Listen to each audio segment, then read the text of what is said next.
Good morning everyone. ಎಲ್ಲರಿಗೂ ನಮ್ಮ ವಿದ್ಯಾಪೀಠ ಸ್ಟಡೀಸ್ಗೆ ಆತ್ಮೀಯವಾದ ಸ್ವಾಗತ. ಎಲ್ಲರೂ ಕೂಡ ಒಂದು ಒಳ್ಳೆಯ ಒಂದು ಡಿಸಿಷನ್ ತೆಗೆದುಕೊಂಡಿದ್ದಾರೆ. ಯಾಕಂದರೆ ಮೆಂಟಾಲಿಟಿಯನ್ನು ಅಂದರೆ ನೋಟಿಫಿಕೇಷನ್ ಆಗೋಕ್ಕಿಂತ ಮುಂಚಿತವಾಗಿ ನೀವೇನು ಪ್ರಿಪ್ರೇಷನ್ ಮಾಡ್ತಾಯಿದ್ರೆ ನಿಮಗೆ ಒಳ್ಳೆಯ ಒಂದು ಕ್ಲಾಸ್ಗಳನ್ನ ನಾವು ವಿದ್ಯಾಪೀಠ ಸ್ಟಡೀಸಿಂದ ಮತ್ತು ನಾನು ಕೂಡ ನಿಮಗೆ ಒಳ್ಳೆಯ ಹೈಜಿನಿಕ್ ಆಗಿ ಕ್ಲಾಸ್ಗಳನ್ನ ಮಾಡಿಕೊಡ್ತೀನಿ. ಇಲ್ಲಿ ಏನಂದ್ರೆ ಇಂಪಾರ್ಟೆಂಟ, ಈ ಮೆಂಟಾಲಿಟಿಯಲ್ಲಿ ಇದೊಂದು ದಿಸ್ ಇಸ್ ಫಸ್ಟ್ ಕ್ಲಾಸ್, 1ನೇ ಕ್ಲಾಸ್. ದಿಸ್ ಫೌಂಡೇಶನ್ ಕ್ಲಾಸ್ ಅಂತ ಹೇಳ್ಬೋದು.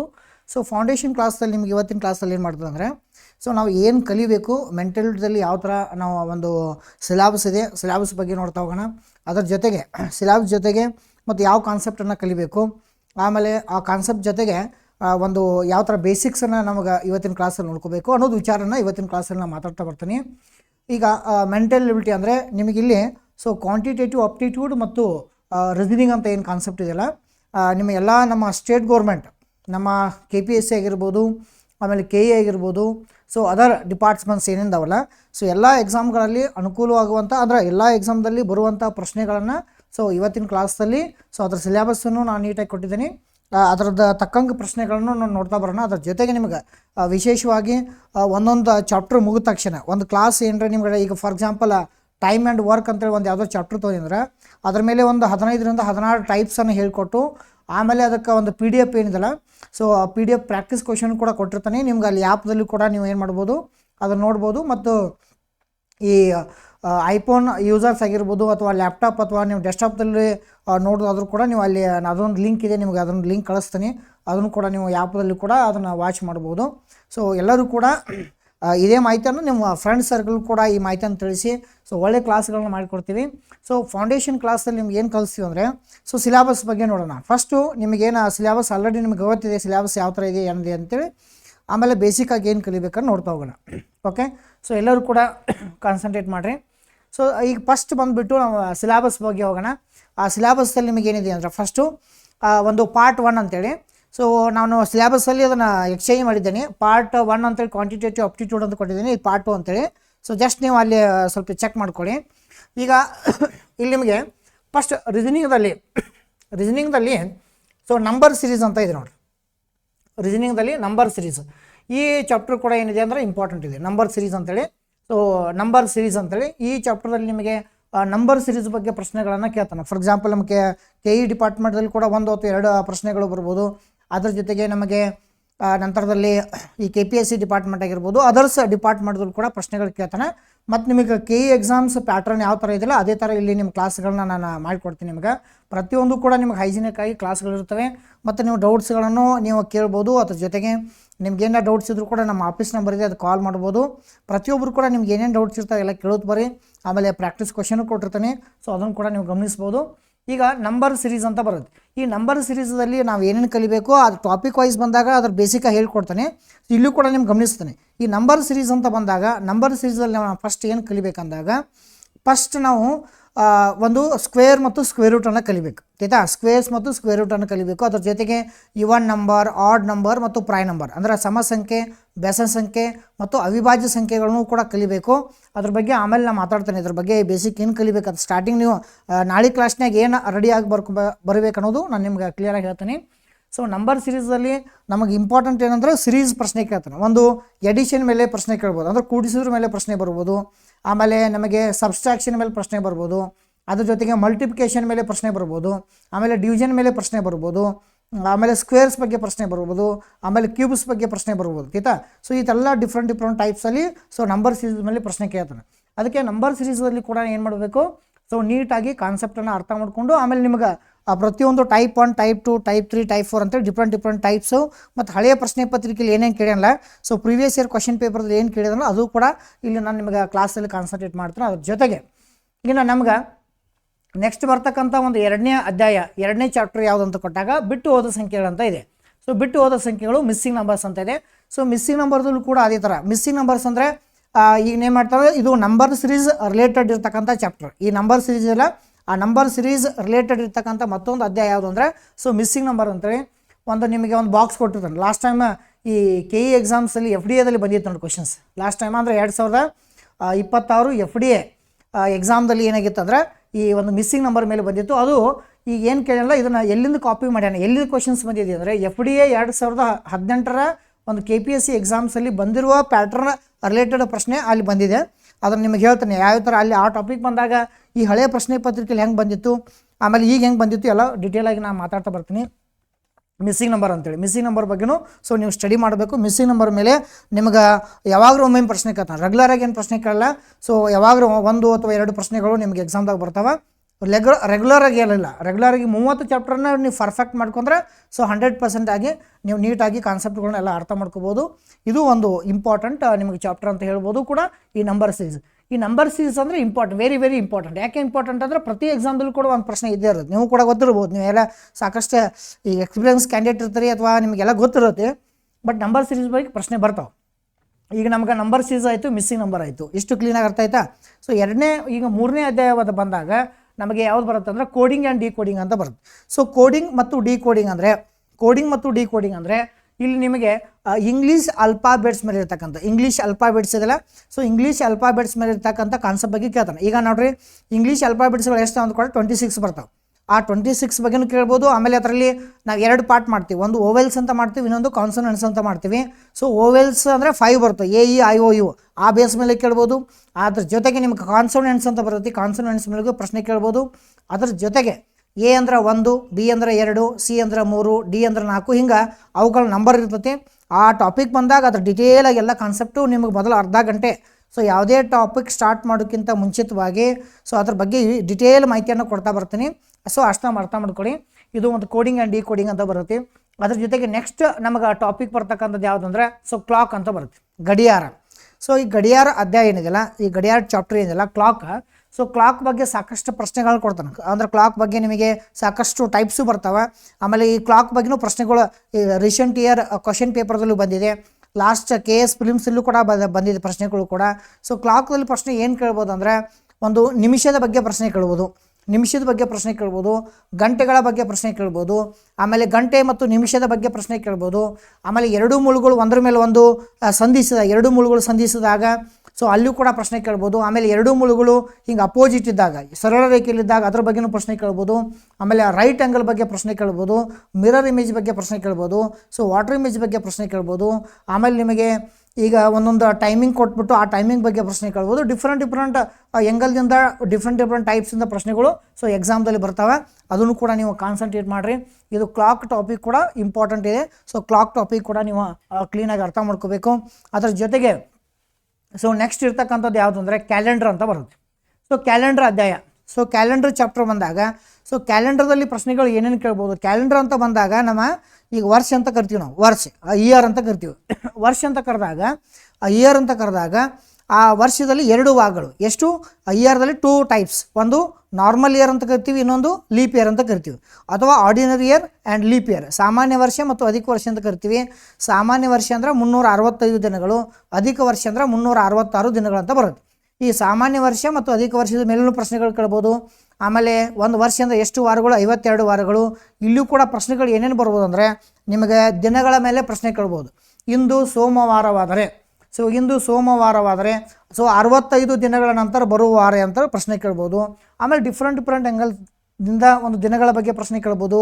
ಆಮೇಲೆ ತಿಂಗಳ ಬಗ್ಗೆ ಪ್ರಶ್ನೆ ಕೇಳ್ಬೋದು. ಆಮೇಲೆ ವರ್ಷಗಳ ಬಗ್ಗೆ ಪ್ರಶ್ನೆ ಕೇಳ್ಬೋದು. ಇಲ್ಲಾಂದರೆ ಈಗ ಒಂದು ಎಕ್ಸಾಂಪಲ್ ಕೊಡ್ತಾನೆ. ಈಗ ಯಾವುದು 2026 ಅಂತ ಇದೆ. 2026 ವರ್ಷದ ಕ್ಯಾಲೆಂಡರ್ ಹಾಗೆ ಮತ್ತೆ ಯಾವ ವರ್ಷದ ಕ್ಯಾಲೆಂಡರ್ ಬರುತ್ತದೆ, 2026 ವರ್ಷದ ಕ್ಯಾಲೆಂಡರ್ ಹಾಗೆ ಮತ್ತೆ ಯಾವ ವರ್ಷದ ಕ್ಯಾಲೆಂಡರ್ ಬರುತ್ತದೆ ಅಂತೇಳಿ ಆ ಥರನೂ ಸೊ ಎಕ್ಸಾಮ್ದಲ್ಲಿ ಪ್ರಶ್ನೆ ಕೇಳ್ತಾನೆ. ಅದನ್ನು ನೀವು ಕಾನ್ಸಂಟ್ರೇಟ್ ಮಾಡಬೇಕು. ಅದರ ಜೊತೆಗೆ ನಿಮಗೆ ಈಗ ಈ ಗಾಂಧೀಜಿ ಹುಟ್ಟಿದ ವಾರ ಯಾವುದು? ಸೊ ಗಾಂಧೀಜಿ ಹುಟ್ಟಿದ ವಾರ ಯಾವುದಂದರೆ ಸೊ ಎಷ್ಟಾಗುತ್ತದೆ ಅಂದರೆ 1869 ಅಕ್ಟೋಬರ್ 2 ಯಾವ ವಾರ ಬಂದಿತ್ತು ಅಂತ ಕೇಳ್ತಾನೆ, ಶನಿವಾರ ಅಂತ ಹೇಳಬೇಕು. ಆಮೇಲೆ ಮೊದಲ ಗಣರಾಜ್ಯೋತ್ಸವವನ್ನು ಯಾವಾಗ ಆಚರಣೆ ಮಾಡಲಾಯ್ತು ಕೊಟ್ಟಂದ್ರೆ ಮೊದಲ ಗಣರಾಜ್ಯೋತ್ಸವವನ್ನು ಗುರುವಾರ, ಸೊ ತರ್ಸರಿ ಆಚರಣೆ ಮಾಡಲಾಯಿತು. ಆಮೇಲೆ ಮೊದಲ ಸ್ವಾತಂತ್ರ್ಯ ಸಿಕ್ಕ ದಿನ ಯಾವುದು ಅಂತ ಕೊಟ್ಟಂದ್ರೆ ಶುಕ್ರವಾರ ಅಂತ ಹೇಳಬೇಕು. ಸೊ ಇಂಥವೆಲ್ಲ ಕಾನ್ಸೆಪ್ಟ್ಗಳನ್ನು ನೀವು ಅರ್ಥ ಮಾಡ್ಕೋಬೇಕು. ಅರ್ಥ ಮಾಡ್ಕೊಂಡಾಗ ಇಷ್ಟು ಕ್ಯಾಲೆಂಡರ್ ಚಾಪ್ಟರ್ ನಿಮಗೆಲ್ಲ ಅನುಕೂಲ ಆಕೈತಿ. ಅದರ ಜೊತೆಗೆ ಕ್ಯಾಲೆಂಡರ್ದಲ್ಲಿ ಇನ್ನೂ ಸಾಕಷ್ಟು ಪ್ರಶ್ನೆಗಳು ಬರ್ತಾವೆ. ಸೊ ಸಾಕಷ್ಟು ಪ್ರಶ್ನೆಗಳು ಯಾವುದಾರ ಒಬ್ಬ ವ್ಯಕ್ತಿಯ ಒಂದು ಬರ್ತ್ಡೇ ಕೊಟ್ಬಿಟ್ಟು ಆ ಡೇಟ್ ಕಂಡಿಡಿ ಅಂತ ಪ್ರಶ್ನೆ ಕೊಡ್ತಾನೆ. ಈಗ ನಿಮ್ಗೆ ಸ್ವಾತಂತ್ರ್ಯ ಈಗ ಜನವರಿ 26 ಏನಾಗಿದೆ, ಗಣರಾಜ್ಯೋತ್ಸವ ಆಗಿದೆ. ಆಮೇಲೆ ಈಗ ಸ್ವಾತಂತ್ರ್ಯ ದಿನ ಯಾವುದು ಅಂತ ಕೇಳ್ಬೋದು, ಯಾಕಂದ್ರೆ 19 ಆ ಥರನೂ ಡಿಫ್ರೆಂಟ್ ಪ್ರಶ್ನೆ ಕೇಳ್ತಾನೆ. ಈಗ ಜನವರಿ 26 ಡೇಟ್ ಕೊಡ್ತಾನೆ. ಆಮೇಲೆ ಸ್ವಾತಂತ್ರ್ಯ ಸಿಕ್ಕ ದಿನ ಅಂದರೆ ಒಂದು ಆಗಸ್ಟ್ 15 ಯಾವ ಡೇಟ್ ಅಂತ ಕೇಳ್ಬೋದು.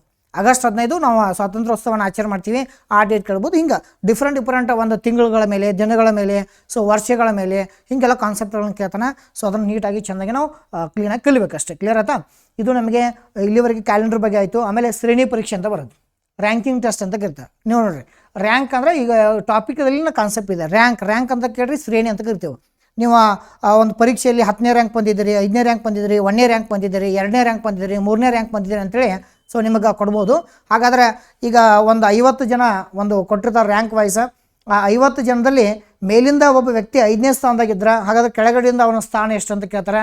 ಸೊ ಈ ಥರ ಎಲ್ಲ ಕಾನ್ಸೆಪ್ಟ್ಗಳು ನೀವು ಅರ್ಥ ಮಾಡ್ಕೋಬೇಕು. 46, ಸೊ ಕೆಳಗಡೆಯಿಂದ 46, ಮೇಲಿಂದ 5 ಇತ್ತಂದ್ರೆ ಸೊ ಪ್ರತಿಯೊಂದು ಬ್ಯಾಲೆನ್ಸ್ ಮಾಡಿ ಪ್ರಶ್ನೆಗಳನ್ನು ನೀವು ಅರ್ಥ ಮಾಡ್ಕೋಬೇಕು. ಇಷ್ಟೆಲ್ಲ ಸೊ ನಮ್ಮ ಎಕ್ಸಾಮ್ದಲ್ಲಿ ಪ್ರಶ್ನೆಗಳು ಕೇಳ್ತಾನೆ. ಸೊ ಪ್ರತಿಯೊಬ್ಬರು ಕೂಡ ಏನು ಮಾಡ್ಕೋಬೇಕಂದ್ರೆ ಹಿಂಗೆ ಸೊ ಕಾನ್ಸೆಪ್ಟ್ಗಳನ್ನ ಅರ್ಥ ಮಾಡ್ಕೊರಿ. ಕಾನ್ಸೆಪ್ಟ್ ಎಷ್ಟು ಅರ್ಥ ಮಾಡ್ಕೋತಾರೆ ಅಷ್ಟು ಒಳ್ಳೇದಾಕತಿ. ಸೊ ಯಾರಾದರೂ ಕೂಡ ಪ್ರತಿಯೊಬ್ಬರು ಕೂಡ ವಿದ್ಯಾರ್ಥಿ ಕೂಡ ಕಾನ್ಸೆಪ್ಟನ್ನು ನೀಟಾಗಿ ಅರ್ಥ ಮಾಡ್ಕೊಳ್ಳಿ. ಎಷ್ಟು ಕಾನ್ಸೆಪ್ಟ್ ಅರ್ಥ ಮಾಡ್ಕೋತೀರಿ ಅಷ್ಟು ಒಳ್ಳೆಯದಂತ ಹೇಳ್ತಾ ಇದ್ದೀನಿ. ಇಷ್ಟು ಒಂದನೇ ವಿಚಾರ. ಇದು ರ್ಯಾಂಕಿಂಗ್ ಟೆಸ್ಟ್ ಅಂತ ಬರುತ್ತೆ. ರ್ಯಾಂಕಿಂಗ್ ಟೆಸ್ಟ್ ಬಗ್ಗೆ ಸಾಕಷ್ಟು ಪ್ರಶ್ನೆ ಕೇಳ್ತಾರೆ.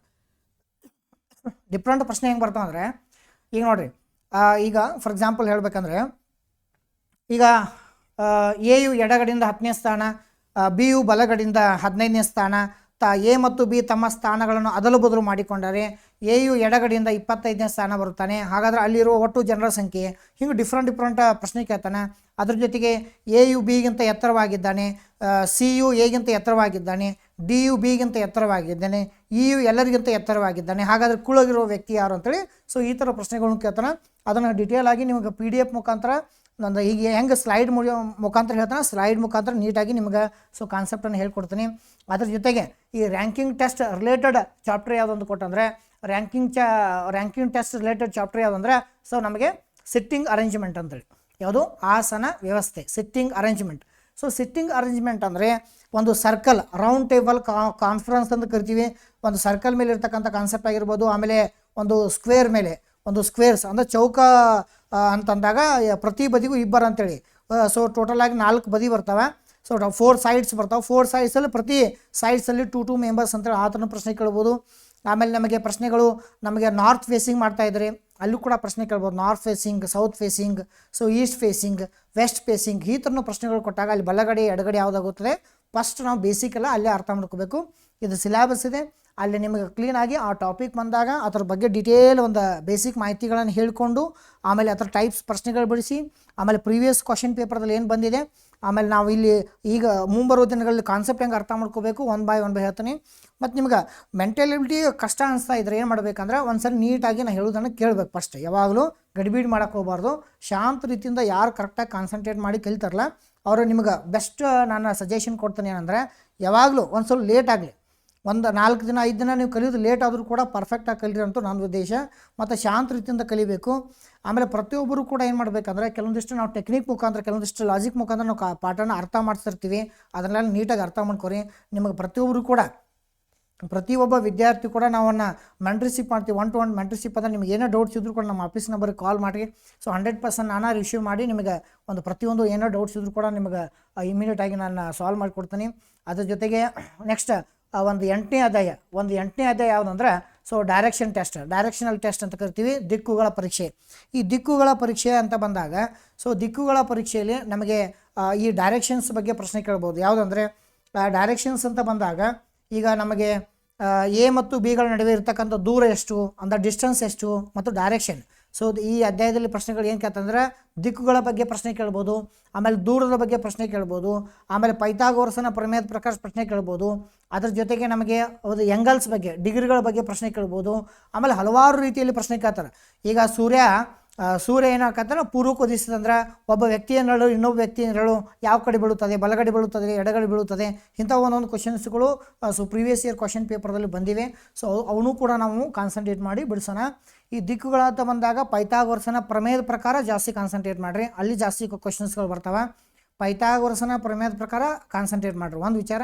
ಎರಡನೇ ವಿಚಾರ ಬಂದಾಗ ನೀವು ಏನು ಮಾಡಬೇಕಂದ್ರೆ ಈ ಡಿಸ್ಟೆನ್ಸ್ ಬಗ್ಗೆ ಗಮನ ಕೊಡ್ತಾ ಬರ್ರಿ. ಡಿಸ್ಟೆನ್ಸ್ ಈಗ ಎ ವ್ಯಕ್ತಿ ಉತ್ತರಕ್ಕೆ 5 ಕಿಲೋಮೀಟರ್ ಹೋಗುತ್ತಾನೆ, ಬಲಗಡೆ ತಿರುಗಿ 6 ಕಿಲೋಮೀಟರ್ ಹೋಗುತ್ತಾನೆ, ಮತ್ತು ಎಡಗಡೆ ತಿರುಗಿ 7 ಕಿಲೋಮೀಟರ್ ಹೋಗುತ್ತಾನೆ, ಮತ್ತು ಎಡಗಡೆ ತಿರುಗಿ 6 ಕಿಲೋಮೀಟರ್ ಬರುತ್ತಾನೆ. ಹಾಗಾದರೆ ಅವನು ಈಗ ಯಾವ ದಿಕ್ಕಿನ ಕಡೆಗೆ ಇದ್ದಾನೆ ಮತ್ತು ಪ್ರಾರಂಭಿಸಿದ ಬಿಂದುವಿನಿಂದ ಎಷ್ಟು ದೂರದಲ್ಲಿದ್ದಾನೆ. ಹಿಂಗೆ ನಿಮಗೆ ಆ ಕಾನ್ಸೆಪ್ಟ್ಗಳು ಕೂಡ ಕೊಡ್ತಾರೆ. ಅದರ ಜೊತೆಗೆ ಈಗ ದಿಕ್ಕುಗಳ ಪರೀಕ್ಷೆ ಅಂತ ಬಂದಾಗ 8 ದಿಕ್ಕುಗಳ ಬಗ್ಗೆ ಪ್ರಶ್ನೆ ಗೊತ್ತಿರಬೇಕು. 8 ದಿಕ್ಕು ಅಂದ್ರೆ ನಮ್ಮ ಬಲಗಡೆ ಯಾವುದಿದೆಯಲ್ಲ ಅದು ಪೂರ್ವ ಅಂತ ತಿಳ್ಕೊಬೇಕು. ಈ ಪ್ರಶ್ನೆ ಅಂದರೆ ಈ ಅಧ್ಯಾಯದಲ್ಲಿ ಪ್ರಶ್ನೆಗಳನ್ನು ಬಿಡಿಸುವಾಗ ದಿಕ್ಕುಗಳ ಬಗ್ಗೆ ನೀವು ಒಂದು ಸ್ಟಡಿ ಮಾಡುವಾಗ, ದಿಕ್ಕುಗಳ ಬಗ್ಗೆ ಸ್ಟಡಿ ಮಾಡುವಾಗ ನಮ್ಮ ಬಲಗಡೆ ಪೂರ್ವ ದಿಕ್ಕಾಗಿರುತ್ತದೆ, ನಮ್ಮ ಎಡಗಡೆ ಏನಾಗಿರುತ್ತದೆ ಪಶ್ಚಿಮ ದಿಕ್ಕಾಗಿರುತ್ತದೆ. ಇದು ಪೂರ್ವ ದಿಕ್ಕು, ಇದು ಪಶ್ಚಿಮ ದಿಕ್ಕು. ಆಮೇಲೆ ಮುಂದೆ ನಮ್ಮ ಫ್ರಂಟ್ ಯಾವುದಂದ್ರೆ ಉತ್ತರ ಅಂತ ಹೇಳಬೇಕಷ್ಟೇ. ಈ ಟಾಪಿಕ್ ಬಿಡಿಸುವಾಗ, ಈ ಟಾಪಿಕ್ದಲ್ಲಿ ಪ್ರಶ್ನೆಗಳನ್ನ ಬಿಡಿಸುವಾಗ ನಮ್ಮ ಫ್ರಂಟ್, ನಮ್ಮ ಮುಂದೆ ಯಾವ ದಿಕ್ಕಿದೆ ಅಂತ ಕೊಟ್ಟಾಗ ನಮ್ಮ ಫ್ರಂಟ್ ಯಾವ ದಿಕ್ಕಿದೆ, ಯಾವ ಬೇಕಾದ ಎಂಗಲಲ್ಲಿ ಕೂತ್ಕೊಳ್ಳಿ, ಇದು ಯಾವ ದಿಕ್ಕು ಅಂತ ಕೊಟ್ಟಾಗ ಉತ್ತರ ಅಂತ ಹೇಳಬೇಕು, ಇದು ಪೂರ್ವ ಅಂತ ಹೇಳಬೇಕು, ಇದು ಪಶ್ಚಿಮ ಅಂತ ಹೇಳಬೇಕು. ನಮ್ಮ ಎಡಗಡೆ so my left side is ಏನು ಹೇಳಬೇಕು ವೆಸ್ಟ್ ಅಂತ ಹೇಳಬೇಕು, my right side is East, my front is north, my back side is south ಅಂತ ಹೇಳಬೇಕು. ಇಷ್ಟು ಸೊ ಕ್ಲೀನಾಗಿ ಕಾನ್ಸೆಪ್ಟನ್ನು ಅರ್ಥ ಮಾಡಿಕೊಂಡು ಸೊ ನೀವು ಪ್ರಶ್ನೆಗಳನ್ನ ಕೇಳ್ತಾ ಬನ್ನಿ. ಒಂದು ಎರಡನೇ ವಿಚಾರ ಬಂದಾಗ ಆಮೇಲೆ ನೆಕ್ಸ್ಟ್ ಇದನ್ನೆಲ್ಲ ಡೀಟೇಲಾಗಿ ನಮಗೆಲ್ಲ ಅಂದರೆ ಟಾಪಿಕ್ ಸ್ಟಾರ್ಟ್ ಮಾಡುವಾಗ ನಿಮ್ಗೆ ಹೇಳ್ಕೊಡ್ತಾನೆ ಯಾವ ಥರ ಟಾಪಿಕಲ್ಲಿ ಒಂದು ಬೇಸಿಕ್ಸನ್ನು ಕಲಿಸ್ಕೊಡ್ಬೇಕು, ಏನು ಕೊಡಬೇಕು, ಮತ್ತು ಅದರ ಡಿಗ್ರೀಸ್ಗಳು ಹೇಳ್ಕೊಡ್ತಾನೆ, ಪೈಥಾಗೋರಸ್ ಕಾನ್ಸೆಪ್ಟ್ ಹೇಳ್ಕೊಡ್ತಾನೆ. ಆಮೇಲೆ ನಿಮಗೆ ಪೈಥಾಗೋರಸ್ನ ತ್ರಿವಳಿಗಳ ಬಗ್ಗೆನೂ ಹೇಳ್ಕೊಡ್ತಾನೆ. ಆಮೇಲೆ ನಿಮಗೆ ಆ ಫಾರ್ಮುಲಾ ಇದೆಯಲ್ಲ, ಯಾವುದು ಫಾರ್ಮುಲಾ AC² ಇಲ್ಲಿ ಫಾರ್ಮುಲಾ ಇದೆ, ಪೈಥಾಗೋರಸ್ನ formula AC² so AB² + BC² ಅಂತ ಇದೆ. ಸೊ ಈ ಸೂತ್ರ ಪ್ರಕಾರ ನಿಮಗೆ ಹೇಳ್ಕೊಡ್ತಾನೆ. ಅದ್ರ ಜೊತೆಗೆ ಒಂದು ಪೈಥಾಗೋರಸ್ನ ತ್ರಿವಳಿಗಳು ಅಂತ ಬರ್ತಾವೆ, ಪೈಥಾಗೋರಿಯನ್ ಟ್ರಿಪ್ಲೆಟ್ಸ್ ಅಂತ ಬರುತ್ತೆ. ಆ ಪೈಥಾಗೋರಿಯನ್ ಟ್ರಿಪ್ಲೆಟ್ಸ್ ಬಗ್ಗೆನೂ ಕೂಡ ನಿಮಗೆ ಕಂಪ್ಲೀಟ್ ಮಾಹಿತಿಯನ್ನು ನಾನು ಕೊಡ್ತಾ ಬರ್ತೀನಿ. ಆಮೇಲೆ ನಿಮಗೆ ರಕ್ತ ಸಂಬಂಧಗಳು ಅಂತ ಬರುತ್ತೆ. ಯಾವುದು ರಕ್ತ ಸಂಬಂಧ, ಇದು ರಕ್ತ ಸಂಬಂಧಗಳ ಬಗ್ಗೆನೂ ನಿಮ್ಗೆ ಪ್ರಶ್ನೆಗಳು ಕೂಡ ಎಕ್ಸಾಮ್ದಲ್ಲಿ ಕೇಳ್ತಾನೆ. ಸೊ ರಕ್ತ ಸಂಬಂಧ ಬ್ಲಡ್ ರಿಲೇಷನ್ ಬಗ್ಗೆನೂ ಸೊ ಪ್ರಶ್ನೆಗಳು ನಿಮ್ಮ ಎಕ್ಸಾಮ್ದಲ್ಲಿ ಕೂಡ ಇವು ಇಂಪಾರ್ಟೆಂಟ್ ಆಕ್ಕವ. ಈಗ ರಕ್ತ ಸಂಬಂಧ ಅಂತ ಬಂದಾಗ ಈ ನಮ್ಮ ಫ್ಯಾಮಿಲಿದಲ್ಲಿ ಇರ್ತಕ್ಕಂಥ ಅಂದರೆ ಫ್ಯಾಮಿಲಿ ಮೆಂಬರ್ಸಲ್ಲಿ ಇರುವಂಥ ಕಾನ್ಸೆಪ್ಟ್ ಬಗ್ಗೆ ಕೇಳ್ತಾರೆ. ರಕ್ತ ಸಂಬಂಧ ತಗೊಂಡ ಫ್ಯಾಮಿಲಿ ಮೆಂಬರ್ಸ್ ಅಂದರೆ ಈಗ ತಂದೆ ತಾಯಿ, ಅಜ್ಜ ಅಜ್ಜಿ, ಆಮೇಲೆ ಮಗ ಮಗಳು, ಮೊಮ್ಮಗ ಮತ್ತು ಮೊಮ್ಮಗಳು, ಈಗ 4 ಜನ್ರೇಷನ್ ಬಗ್ಗೆ ಪ್ರಶ್ನೆಗಳು ಕೇಳ್ತಾನೆ. ಆಮೇಲೆ ಬ್ರದರ್ ಮತ್ತು ಸಿಸ್ಟರ್ ಆಗಿರ್ಬೋದು, ಆಮೇಲೆ ಕಸಿನ್ ಬ್ರದರ್ ಕಸಿನ್ ಸಿಸ್ಟರ್ ಆಗಿರ್ಬೋದು, ಸೊ ಗ್ರ್ಯಾಂಡ್ ಫಾದರ್ ಗ್ರ್ಯಾಂಡ್ ಸನ್ ಅಂತ ಆಗಿರ್ಬೋದು, ಆಮೇಲೆ ಗ್ರ್ಯಾಂಡ್ ಮದರ್ ಗ್ರ್ಯಾಂಡ್ ಡಾಟರ್ ಆಗಿರ್ಬೋದು. ಹಿಂಗೆ ಡಿಫ್ರೆಂಟ್ ಆ್ಯಂಗಲ್ನಿಂದ ಸೊ ಪ್ರಶ್ನೆಗಳನ್ನ ಕೇಳ್ತಾನೆ. ಅದನ್ನು ನಮಗೆ ಈಸಿಯಾಗಿ ಒಂದು ಡಯಾಗ್ರಾಮನ್ನು ಡ್ರಾ ಮಾಡಿ ಈಸಿಯಾಗಿ ನಿಮ್ಗೆ ಕರೆಕ್ಟಾಗಿ ಕಲಿಸ್ಕೊಡ್ತಾನೆ. ಅದನ್ನು ಕೂಡ ಕಾನ್ಸಂಟ್ರೇಟ್ ಮಾಡಿರಿ. ಸೊ ಇಲ್ಲಿವರೆಗೆ ಇರ್ತಕ್ಕಂಥದ್ದು ರೀಸನಿಂಗ್ದಲ್ಲಿ 9 ಅಧ್ಯಾಯಗಳನ್ನು ಈ ಒಂದು ಸ್ಲೈಡ್ದಲ್ಲಿ ಆಯಿತು. ನೆಕ್ಸ್ಟ್ ಇದನ್ನು ಕಂಪ್ಲೀಟಾಗಿ ಇದ್ರ ಬಗ್ಗೆ ಹೇಳ್ಕೊಡ್ತಾನೆ. ಇದು ರೀಸನಿಂಗ್ ಅಂದರೆ ನಾವು ಸಿಲೆಬಸ್ ಕೊಟ್ಟಿದ್ದು ಪಾರ್ಟ್ 2 ಅಂತ ಇದೆ, ಇದು ಪಾರ್ಟ್ 1 ಮಾಡಿದ್ದೇನೆ, ಅದನ್ನು ನೀವು ಎಕ್ಸ್ಚೇಂಜ್ ಮಾಡ್ಕೋಬೋದು, ಏನು ಪ್ರಶ್ನೆ ಇಲ್ಲ. ಈಗ 9 ಅಧ್ಯಾಯಗಳನ್ನು ಇಲ್ಲಿ ಆಯಿತು, 9 ಆಯಿತು. ಸೊ 9 ನೆಕ್ಸ್ಟು 10ನೇ ಅಧ್ಯಾಯ. 10ನೇ ಅಧ್ಯಾಯ ಯಾವುದಂದ್ರೆ ವಯಸ್ಸಿನ ಮೇಲಿನ ಸಮಸ್ಯೆಗಳು. ವಯಸ್ಸಿನ ಮೇಲಿನ ಸಮಸ್ಯೆಗಳಂತ ಬಂದಾಗ ಪ್ರಾಬ್ಲಮ್ಸ್ ಬೇಸ್ಡ್ ಆನ್ ಏಜಸ್ ಅಂತ ಬರುತ್ತೆ. ಪ್ರಾಬ್ಲಮ್ಸ್ ಬೇಸ್ಡ್ ಆನ್ ಏಜಸ್ ಅಂದರೆ ವಯಸ್ಸುಗಳ ಮೇಲಿನ ಸಮಸ್ಯೆಗಳಂತ ಬಂದಾಗ ಇಲ್ಲಿ ಕಂಪ್ಲೀಟಾಗಿ ಈ ಏಜಸ್ ಬಗ್ಗೆ ನಾವು ಕಂಪ್ಲೀಟಾಗಿ ಒಂದು ಮಾಹಿತಿಯನ್ನು ತಿಳ್ಕೋಬೇಕು. ಏಜಸ್ ಬಂದಾಗ ಈಗ ಏಜ್ ಅಂತ ಬಂದಾಗ ತಂದೆ ವಯಸ್ಸೆಷ್ಟು, ಮಗನ ವಯಸ್ಸೆಷ್ಟು, 10 ವರ್ಷದ ಹಿಂದೆ ತಂದೆ ವಯಸ್ಸೆಷ್ಟಿತ್ತು, 10 ವರ್ಷದ ನಂತರ ತಂದೆ ವಯಸ್ಸು, after 10 years father age, before 10 years father age, after 5 years ಸನ್ ಏಜ್, ಬಿಫೋರ್ 5 years ಸನ್ ಏಜ್. ಈ ಥರ ತಂದೆ ಮತ್ತು ಮಗನ ಒಂದು ಪ್ರಶ್ನೆ ಕೇಳ್ಬೋದು. ಅದ್ರ ಜೊತೆಗೆ ನಿಮ್ಗೆ ಎ ಮತ್ತು ಬಿ ಕೇಳ್ಬೋದು, ತಾಯಿ ಮತ್ತು ಮಗಳ ಬಗ್ಗೆ ಹಿಂಗೆಲ್ಲ ಪ್ರಶ್ನೆಗಳು ಕೇಳ್ಬೋದು. ಎಲ್ಲ ನಿಮಗೆ ಏನಂತಂದ್ರೆ ಒಟ್ಟು ವ್ಯಕ್ತಿಯ ವಯಸ್ಸುಗಳ ಬಗ್ಗೆ ಪ್ರಶ್ನೆ ಬರೋದು. ಈ ಪ್ರಾಬ್ಲಮ್ಸ್ ಬೇಸ್ ಏಜಸ್ ಅಂತ ಬಂದಾಗ, ಏಜ್ ಅಂತ ಬಂದಾಗ ವ್ಯಕ್ತಿಯ ವಯಸ್ಸುಗಳ ಬಗ್ಗೆ ಪ್ರಶ್ನೆಗಳನ್ನ ಕೇಳ್ತಕ್ಕಂಥದ್ದು. ವ್ಯಕ್ತಿಯ ವಯಸ್ಸುಗಳ ಬಗ್ಗೆ ಡಿಟೇಲ್ ಆಗಿ ನಮಗೆ ಪ್ರಶ್ನೆಗಳನ್ನ ಕೊಡ್ತಾನೆ. ಸೊ ಕಂಪ್ಲೀಟಾಗಿ ಈ ಪ್ರಾಬ್ಲಮ್ಸ್ ಬೇಸ್ ಆನ್ ಏಜಸ್ ಬಗ್ಗೆ ನೀವು ಕಂಪ್ಲೀಟ್ ನಿಮ್ಗೆ ಒಂದು ಕಾನ್ಸೆಪ್ಟನ್ನು ಹೇಳ್ಕೊಡ್ತೀನಿ, ಅದನ್ನು ಕಾನ್ಸಂಟ್ರೇಟ್ ಮಾಡೋದು ಒಂದು ವಿಚಾರ. ಆಮೇಲೆ ನೆಕ್ಸ್ಟ್ ಬರ್ತಕ್ಕಂಥದ್ದು ನಮಗೆ ಸೊ ವೆನ್ ಡಯಾಗ್ರಾಮ್ಸ್ ಅಂತ ಬರುತ್ತೆ. ವೆನ್ ನಕ್ಷೆಗಳು, ವೆನ್ ಡಯಾಗ್ರಾಮ್ಸ್ ಬಗ್ಗೆ ಸೊ ಪ್ರಶ್ನೆಗಳು ಕೊಡ್ತಾನೆ. ಆ ವೆನ್ ಡಯಾಗ್ರಾಮ್ಸ್ ಬಗ್ಗೆ ಕಂಪ್ಲೀಟ್ ನಮಗೆ ಮಾಹಿತಿಯನ್ನು ನಮಗೆ ಗೊತ್ತಿರಬೇಕು. ಆ ವೆನ್ ಡಯಾಗ್ರಾಮ್ಸ್ ಅಂತ ಬಂದಾಗ ನಮಗೆ ಈಗ ಫಾರ್ ಎಕ್ಸಾಂಪಲ್ ನೋಡಿರಿ, ಒಂದು ಕರ್ನಾಟಕ ಅಂತ ಇದೆ, ಹೌದಾ? ಒಂದು ಎಕ್ಸಾಂಪಲ್ ಕೊಡ್ತಾನೆ. ಸೊ ವೆನ್ ಡಯಾಗ್ರಾಮ್ಸ್ ಅಂತಂದ ಕರ್ನಾಟಕ ಅನ್ನೋದು ದೊಡ್ಡದು, ಹೌದಾ? ಈ ಕರ್ನಾಟಕ ಅನ್ನೋದು ದೊಡ್ಡದು. ಕರ್ನಾಟಕದಲ್ಲಿ ಯಾವುದು ಬರುತ್ತದೆ? ಬೆಂಗಳೂರು ಬರುತ್ತದೆ. ಸೊ ಬೆಂಗಳೂರಲ್ಲಿ ಯಾವುದು ಬರುತ್ತದೆ ಅಂದರೆ ವಿಜಯನಗರ ಬರುತ್ತದೆ. ಹಿಂಗೆ ನಾವು ಒನ್ ಬೈ ತೂತಾ ಬರಬೇಕು. ಸೊ ಕರ್ನಾಟಕ, ಆಮೇಲೆ ಬೆಂಗಳೂರು. ಸೊ ಬೆಂಗಳೂರು ಆದ ತಕ್ಷಣ ವಿಜಯನಗರ ಅಂತ ಬರುತ್ತೆ. ಅಂದರೆ ವಿಜಯನಗರ ಇದು ನಗರ, ಮೆಟ್ರೋ ಸಿಟಿಯಲ್ಲಿ ಇರ್ತಕ್ಕಂಥ ವಿಜಯನಗರ. ಮತ್ತು ನೀವು ಒಂದು ಡಿಸ್ಟಿಕ್ ಅನ್ನಬಾರ್ದು, ವಿಜಯನಗರ ಡಿಸ್ಟಿಕ್ ಅಲ್ಲ. ಸೊ ಇದೊಂದು ವಿಜಯನಗರ ಏರಿಯಾ ಅಂತ ಆ ಥರ ತೊಗೋಬೇಕು.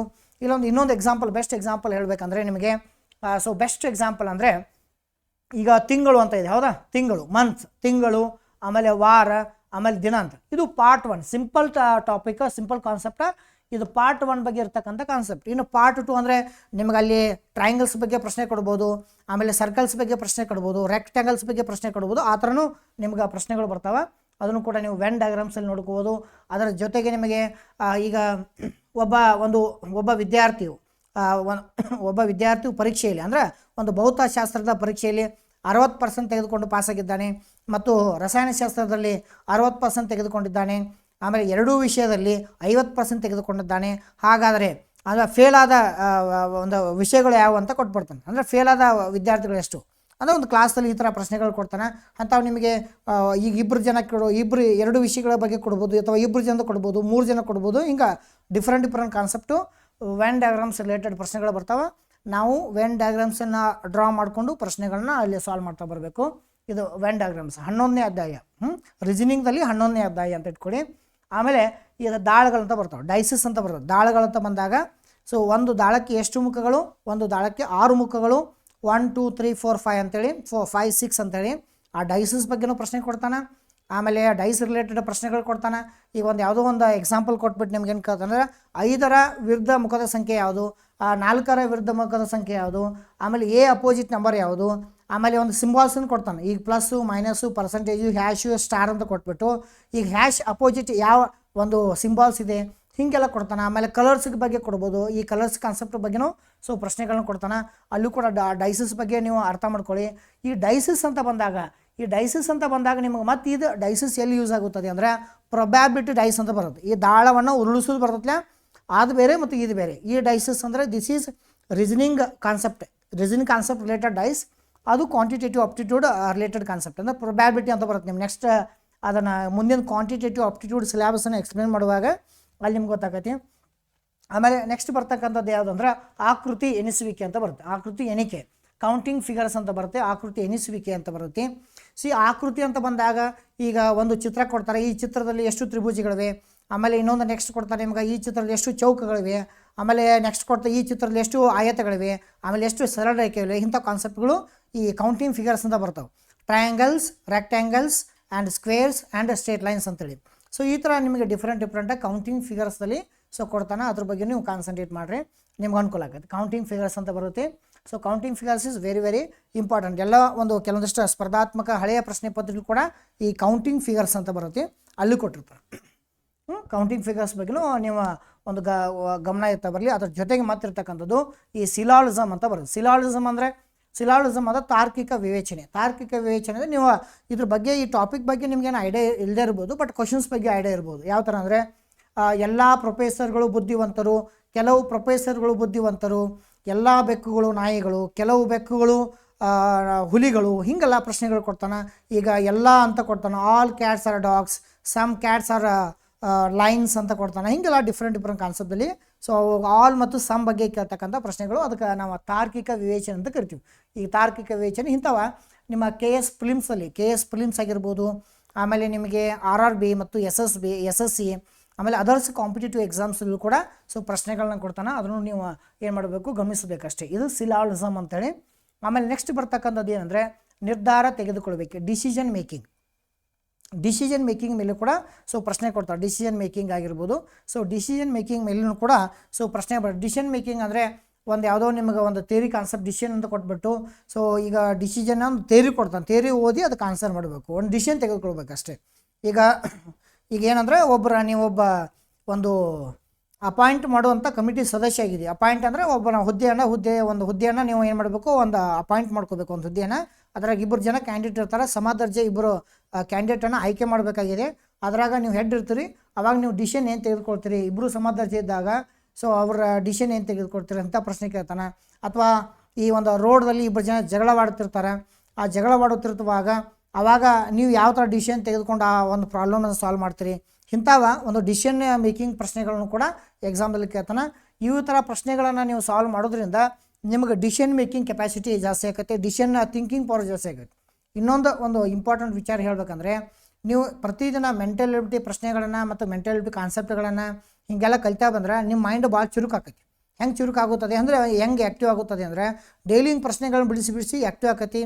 ಆಮೇಲೆ ನಿಮ್ಗೆ ಏನಾಕೈತೆ ಅಂದರೆ ಸೊ ಒಂದು ಆ್ಯಕ್ಟಿವ್ ಆಗಿರ್ತೀರಿ ನೀವು ಯಾವಾಗೂ. ಯಾಕಂದ್ರೆ ಇಲ್ಲಿ ಹೆಂಗೆ ಇರುತ್ತೆ ಅಂದ್ರೆ ಕ್ವಶನ್ಸ್ ಬರ್ಲಿಕ್ಕೆ ಅಂದ್ರೆ ವಿಚಾರ ಮಾಡ್ತಿರಲಿಲ್ಲ. ಕ್ವಶನ್ಸಿಗೆ ಒಂದು ಕಾನ್ಸೆಪ್ಟ್ ಯಾವ್ದು ಕೊಟ್ಟನಂದ್ರೆ ಇವಾಗ ನಂಬರ್ ಸೀರೀಸಲ್ಲಿ ಒಂದು ಯಾವುದೋ ಕ್ವಶನ್ ಕೊಟ್ಟರೆ ವಿಚಾರ ಮಾಡ್ತಿರಲಿಲ್ಲ. ಸೊ ಇದು ಹೆಂಗೆ ಕ್ವಶನ್ ಬಂತು, ಇದು ಯಾವ ಪ್ಯಾಟರ್ನಲ್ಲಿದೆ, ಯಾವ ಮೆಥಡಲ್ಲಿದೆ, ಯಾವ ಟೈಪ್ದಲ್ಲಿದೆ, ಮತ್ತು ಇದಕ್ಕೆ ಆನ್ಸರ್ ಹೆಂಗೆ ಬರುತ್ತೆ, ಹಿಂಗೆಲ್ಲ ವಿಚಾರ ಮಾಡ್ತಿಲ್ಲ. ಹಿಂಗೆ ನಿಮ್ಗೆ ಲಾಜಿಕಲ್ ಥಿಂಕಿಂಗು ಬೆಳೆಯುತ್ತದೆ. ಆಮೇಲೆ ಕ್ರಿಯೇಟಿವಿಟಿ ಮೈಂಡ್ಸ್ ನಿಮ್ಗೆ ಡೆವಲಪ್ ಆಕತಿ. ಆಮೇಲೆ ಹಿಂಗೆ ನೀವು ಏನು ಮಾಡಬೇಕು, ಡೈಲಿ ಕನ್ಸಿಸ್ಟೆನ್ಸಿ ಮೇಂಟೈನ್ ಮಾಡಬೇಕು. ಹಿಂಗೆ ಡೈಲಿ ಪ್ರತಿದಿನ ಹಿಂಗೆ ಕರೆಕ್ಟಾಗಿ ಕ್ಲಾಸ್ ಕೇಳ್ತಾವ್ರಿ. ಆಮೇಲೆ ನಿಮ್ಗೆ ಯಾರೋ ಮೆಂಟಾಲಿಟಿ ನನಗೆ ಭಾಳ ಕಷ್ಟ ಆಗ್ತಾಯಿದೆ, ಭಾಳ ಏನೂ ಅರ್ಥ ಆಗ್ತಾಯಿಲ್ಲ, ಏನಿಲ್ಲ, ಆರಾಮಾಗಿ ನೀವು ಕಲೀರಿ. 100% ನಿಮಗೆ ನೀಟಾಗಿ ನಾನು ಅರ್ಥ ಮಾಡಿಸ್ಕೊಡ್ತೇನೆ. ಆಮೇಲೆ ಯಾರೂ ಕೂಡ ಗಡ್ಬಿಡ್ ಮಾಡೋಕೆ ಹೋಗ್ಬಾರ್ದು. ನಿಮ್ಗೆ ಏನರ ಡೌಟ್ಸ್ ಇತ್ತು, ಏನರ ಇತ್ತು, ನಿಮ್ಗೆ ಏನರ ಮೆಂಟಾಲಿಟೀಸ್ ಒಂದು ವಿಷಯ ಸಂಬಂಧಪಟ್ಟಂಗೆ ಭಯ ಇತ್ತಂದ್ರೆ ಯು ಕ್ಯಾನ್ ಕಾಲ್ ಮೀ. ನಮಗೆ ಆಫೀಸ್ ನಂಬರ್ಗೆ ನೀವು ಕಾಲ್ ಮಾಡಿ ನಾನು ರಿಸೀವ್ ಮಾಡ್ತೇನೆ. ನಿಮ್ಗೆ ಏನು ಡೌಟ್ಸ್ ಇದ್ರೂ ಕೂಡ ಪ್ರತಿಯೊಬ್ಬರು ಕೂಡ ಗೈಡ್ ಮಾಡ್ತೀನಿ. ನಿಮ್ದು ಏನೇ ಸಮಸ್ಯೆ ಇದ್ರೂ ಕೂಡ ಮೆಂಟಾಲಿಟಿ ವಿಷಯ ಸಂಬಂಧಪಟ್ಟಂಗೆ ನಿಮ್ಗೆ ಯಾವುದೇ ಡೌಟ್ಸ್ ಇರಲಿ, ಏನೇ ಇರಲಿ, ಸೊ ಕಂಪ್ಲೀಟಾಗಿ ನಿಮ್ಗೆ ಹೈಜಿನಿಕ್ಕಾಗಿ ನಾನು ಹೆಲ್ಪ್ ಮಾಡ್ತೀನಿ. ಒಳ್ಳೆಯ ಒಂದು ವಿಚಾರ ಇಟ್ಕೊಂಡು ನಾವು ಸ್ಟಾರ್ಟ್ ಮಾಡ್ತಾಯಿದ್ವಿ. ಸೊ ಒಳ್ಳೆಯ ದಿನ ಇವತ್ತು. ಒಳ್ಳೆಯ ದಿನದಲ್ಲಿ ನಾವು ಒಳ್ಳೆಯ ವಿಚಾರಗಳನ್ನ ಮಾಡ್ತಾ ಹೋಗೋಣ. ಇನ್ನು ಮುಂಬರೋ ದಿನಗಳಲ್ಲಿ ಒಳ್ಳೆ ಕಾನ್ಸೆಪ್ಟು, ಒಳ್ಳೆ ಕ್ವಶನ್ಸ್ಗಳನ್ನ ನಿಮ್ಗೆ ತೊಗೊಂಡು ಒಟ್ಟು ನಿಮಗೆಲ್ಲ ನೀಟಾಗಿ ಅರ್ಥ ಮಾಡಿಸ್ತಾನೆ. ಬಟ್ ಯಾರ್ಯಾರು ನಿಮಗೆ ಮೆಂಟಾಲಿಟಿ ಅರ್ಥ ಆಗ್ತಾಯಿಲ್ಲ ಅವ್ರಿಗೆ ಒಳ್ಳೆ ಕ್ಲಾಸ್ಗಳನ್ನು, ಒಳ್ಳೆ ಕಾನ್ಸೆಪ್ಟನ್ನು ನಿಮಗೆ ಮಾಡಿಕೊಡ್ತಾನೆ ಅನ್ನೋದು ನಾನು ಭರವಸೆ ನಿಮ್ಗೆ ಕೊಡ್ತೀನಿ. ಆಮೇಲೆ ಇದು ನಿಮಗೆ 15 ಅಧ್ಯಾಯಗಳು ಅಂದರೆ, ಸೊ ಒಂದು ರೀಸನಿಂಗ್ದಲ್ಲಿ 15 ಅಧ್ಯಾಯಗಳನ್ನು ನಾನು ಕಂಪ್ಲೀಟಾಗಿ ಕವರ್ ಮಾಡ್ತೀನಿ. ಅದ್ರ ಜೊತೆಗೆ ನಿಮಗೆ ಸೊ ಮಿಸ್ಲೇನಿಯಸ್ ಅಂತ ಬರುತ್ತೆ. ಸೊ ಮಿಸ್ಲೇನಿಯಸ್ ಅಂದರೆ ಇತರೆ ಅಧ್ಯಾಯಗಳು ಅಂದರೆ ಅದರ್ ಚಾಪ್ಟರ್ಸ್. ಇನ್ನು ರೀಸನಿಂಗ್ದಲ್ಲಿ ಮತ್ತೆ ಏನಾರ ಕೇಳ್ಬೋದಲ್ಲ, ಎಕ್ಸ್ಟ್ರಾ ಕ್ವಶನ್ಸ್ಗಳು ಏನು ಕೇಳ್ಬೋದಲ್ಲ, ಅಲ್ಲೂ ಕೂಡ ಮತ್ತು ನಿಮಗೆ ಇದನ್ನು ಈ 15 ಅಧ್ಯಾಯಗಳನ್ನು ಬಿಟ್ಟು ಮತ್ತು ಎಕ್ಸ್ಟ್ರಾನು ಕಲಿಸ್ಕೊಡ್ತಾನೆ. ಆಮೇಲೆ ಈ 15 ಅಧ್ಯಾಯಗಳ ಬಗ್ಗೆನೂ ನಿಮ್ಗೆ ಒಂದು ಪ್ರಾಕ್ಟೀಸ್ ಕ್ವಶನ್ ಕೊಟ್ಟಿರ್ತಾನೆ. ಆ PDF ಇರ್ತೈತಿ, PDF-ಅನ್ನು ನೀವು ಡೌನ್ಲೋಡ್ ಮಾಡ್ಬೋದು. ಒಂದು ವಿಡಿಯೋ ಆದ ತಕ್ಷಣ ಅದ್ರ ಕೆಳಗಡೆ ನಿಮಗೆ PDF ಸಿಗುವಂಗೆ ನಾವು ವ್ಯವಸ್ಥೆ ಮಾಡಿರ್ತೀನಿ. ಓಕೆ, ಅಷ್ಟು ನೀವು ನೋಡ್ಕೋಬೋದು. ಇನ್ನು ನೆಕ್ಸ್ಟ್ ಬರ್ತಕ್ಕಂಥದ್ದು ಇನ್ನು ಕ್ವಾಂಟಿಟೇಟಿವ್ ಅಪ್ಟಿಟ್ಯೂಡ್ ಅಂತೇಳಿ. ಮುಂದೆ ನೆಕ್ಸ್ಟ್ ಬರ್ತಕ್ಕಂಥದ್ದು ಯಾವುದಂದರೆ ಕ್ವಾಂಟಿಟೇಟಿವ್ ಅಪ್ಟಿಟ್ಯೂಡ್ ಅಂತೇಳಿ.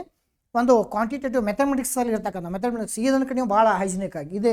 ಏನು ನಮಗೆ ರೀಸನಿಂಗ್ ಇದೆಯಲ್ಲ ಅದು ಅತ್ಯಂತ ಒಂದು ಈಸಿ ಇರ್ತಕ್ಕಂಥದ್ದು, ಒಂದು ಸರಳವಾಗಿರ್ತಕ್ಕಂಥ. ಅದೇನಿಲ್ಲ, ಅಲ್ಲಿ ಜಾಸ್ತಿ ಫಾರ್ಮುಲಾ ಬರೋಲ್ಲ, ಒಂದು ಕಾನ್ಸೆಪ್ಟ್ ಬೇಸ್ ಇರ್ತೈತಿ. ಆ ಕಾನ್ಸೆಪ್ಟನ್ನು ನೀವು ಕಲ್ತು ಬಿಟ್ರೆ ಅನುಕೂಲ ಆಗೈತಿ. ಯಾವುದು ರೀಸನಿಂಗ್ ಏನಾಗತ್ತೆ ನಿಮಗೆ ಈಸಿ ಅನಿಸ್ತದೆ. ನಾವೇನು ಮಾಡೋಣ ನೆಕ್ಸ್ಟ್, ಈಗ ರೀಸನಿಂಗ್ ನಿಮ್ಗೆ ಅತ್ಯಂತ ಒಂದು ಕಂಪ್ಲೀಟಾಗಿ ಈಸಿ ಇರ್ತಕ್ಕಂಥದ್ದು. ಬಟ್ ಕ್ವಾಂಟಿಟೇಟಿವ್ ಅಪ್ಟಿಟ್ಯೂಡ್ ಇಲ್ಲ. ಸೊ ಕ್ವಾಂಟಿಟೇಟಿವ್ ಅಪ್ಟಿಟ್ಯೂಡು ಒಳ್ಳೆಯ ಒಂದು ವಿಷಯ ಅಂತ ಹೇಳ್ಬೋದು. ಯಾಕಂದರೆ ಇದು ಹೆಂಗಿದೆ ಅಂದರೆ ಒಂದಕ್ಕೊಂದಕ್ಕೆ ರಿಲೇಟೆಡ್ ಇರ್ತಕ್ಕಂಥದ್ದು. ಆಮೇಲೆ ನಂತರದಲ್ಲಿ ಈ ಥರ ಕ್ವಶನ್ಸ್ಗಳು ಬಿಡಿಸೋದ್ರಿಂದ ನಿಮ್ಗೆ ಮ್ಯಾಥ್ಸ್ ಏನಾಗುತ್ತೆ, ಮೆಂಟಾಲಿಟಿ ಪವರ್ ಜಾಸ್ತಿ ಆಕತಿ. ಆರಾಮಾಗಿ ನೀಟ್ ಹೈಜಿನಾಗಿ ಕಲಿಬೋದು. ಅದರಲ್ಲಿ ನಮ್ಗೆ ಒಂದನೇ ಅಧ್ಯಾಯ ಅಂದ್ರೆ ಸಮಯ ಮತ್ತು ಕೆಲಸ ಅಂತ ಬರುತ್ತೆ, ಟೈಮ್ ಆ್ಯಂಡ್ ವರ್ಕ್ ಅಂತ ಬರುತ್ತೆ. ಒಂದನೇ ಅಧ್ಯಾಯ ಯಾವುದು, ಟೈಮ್ ಆ್ಯಂಡ್ ವರ್ಕ್, ಸಮಯ ಮತ್ತು ಕೆಲಸದ ಬಗ್ಗೆ ಸೊ ಪ್ರಶ್ನೆಗಳನ್ನ ಕೇಳ್ತಾರೆ ಟೈಮ್ ಆ್ಯಂಡ್ ವರ್ಕ್ ಬಗ್ಗೆ. ಈ ಟೈಮ್ ಆ್ಯಂಡ್ ವರ್ಕ್ ಅಂದರೆ ಏನು ಅನ್ನೋದನ್ನು ನಾವು ಇವತ್ತಿನ ಕ್ಲಾಸಲ್ಲಿ ನೋಡ್ತಾ ಬರೋಣ. ಟೈಮ್ ಆ್ಯಂಡ್ ವರ್ಕ್ ಅಂದ್ರೆ ಅಂದಾಗ ಟೈಮ್ ಆ್ಯಂಡ್ ವರ್ಕ್ ಅಂದರೆ ಈ ಚಾಪ್ಟರ್ ಇದೆಲ್ಲ ಯಾವ ಬೇಸ್ ಮೇಲೆ ಡಿಪೆಂಡ್ ಆಗಿದೆ ಅಂದರೆ this is efficiency based concept. ಈ ಅಧ್ಯಾಯವು ಸಮಯ ಮತ್ತು ಕೆಲಸ ಅಧ್ಯಾಯವು ಸಾಮರ್ಥ್ಯದ ಮೇಲೆ ಅವಲಂಬಿತವಾಗಿರ್ತಕ್ಕಂಥದ್ದು.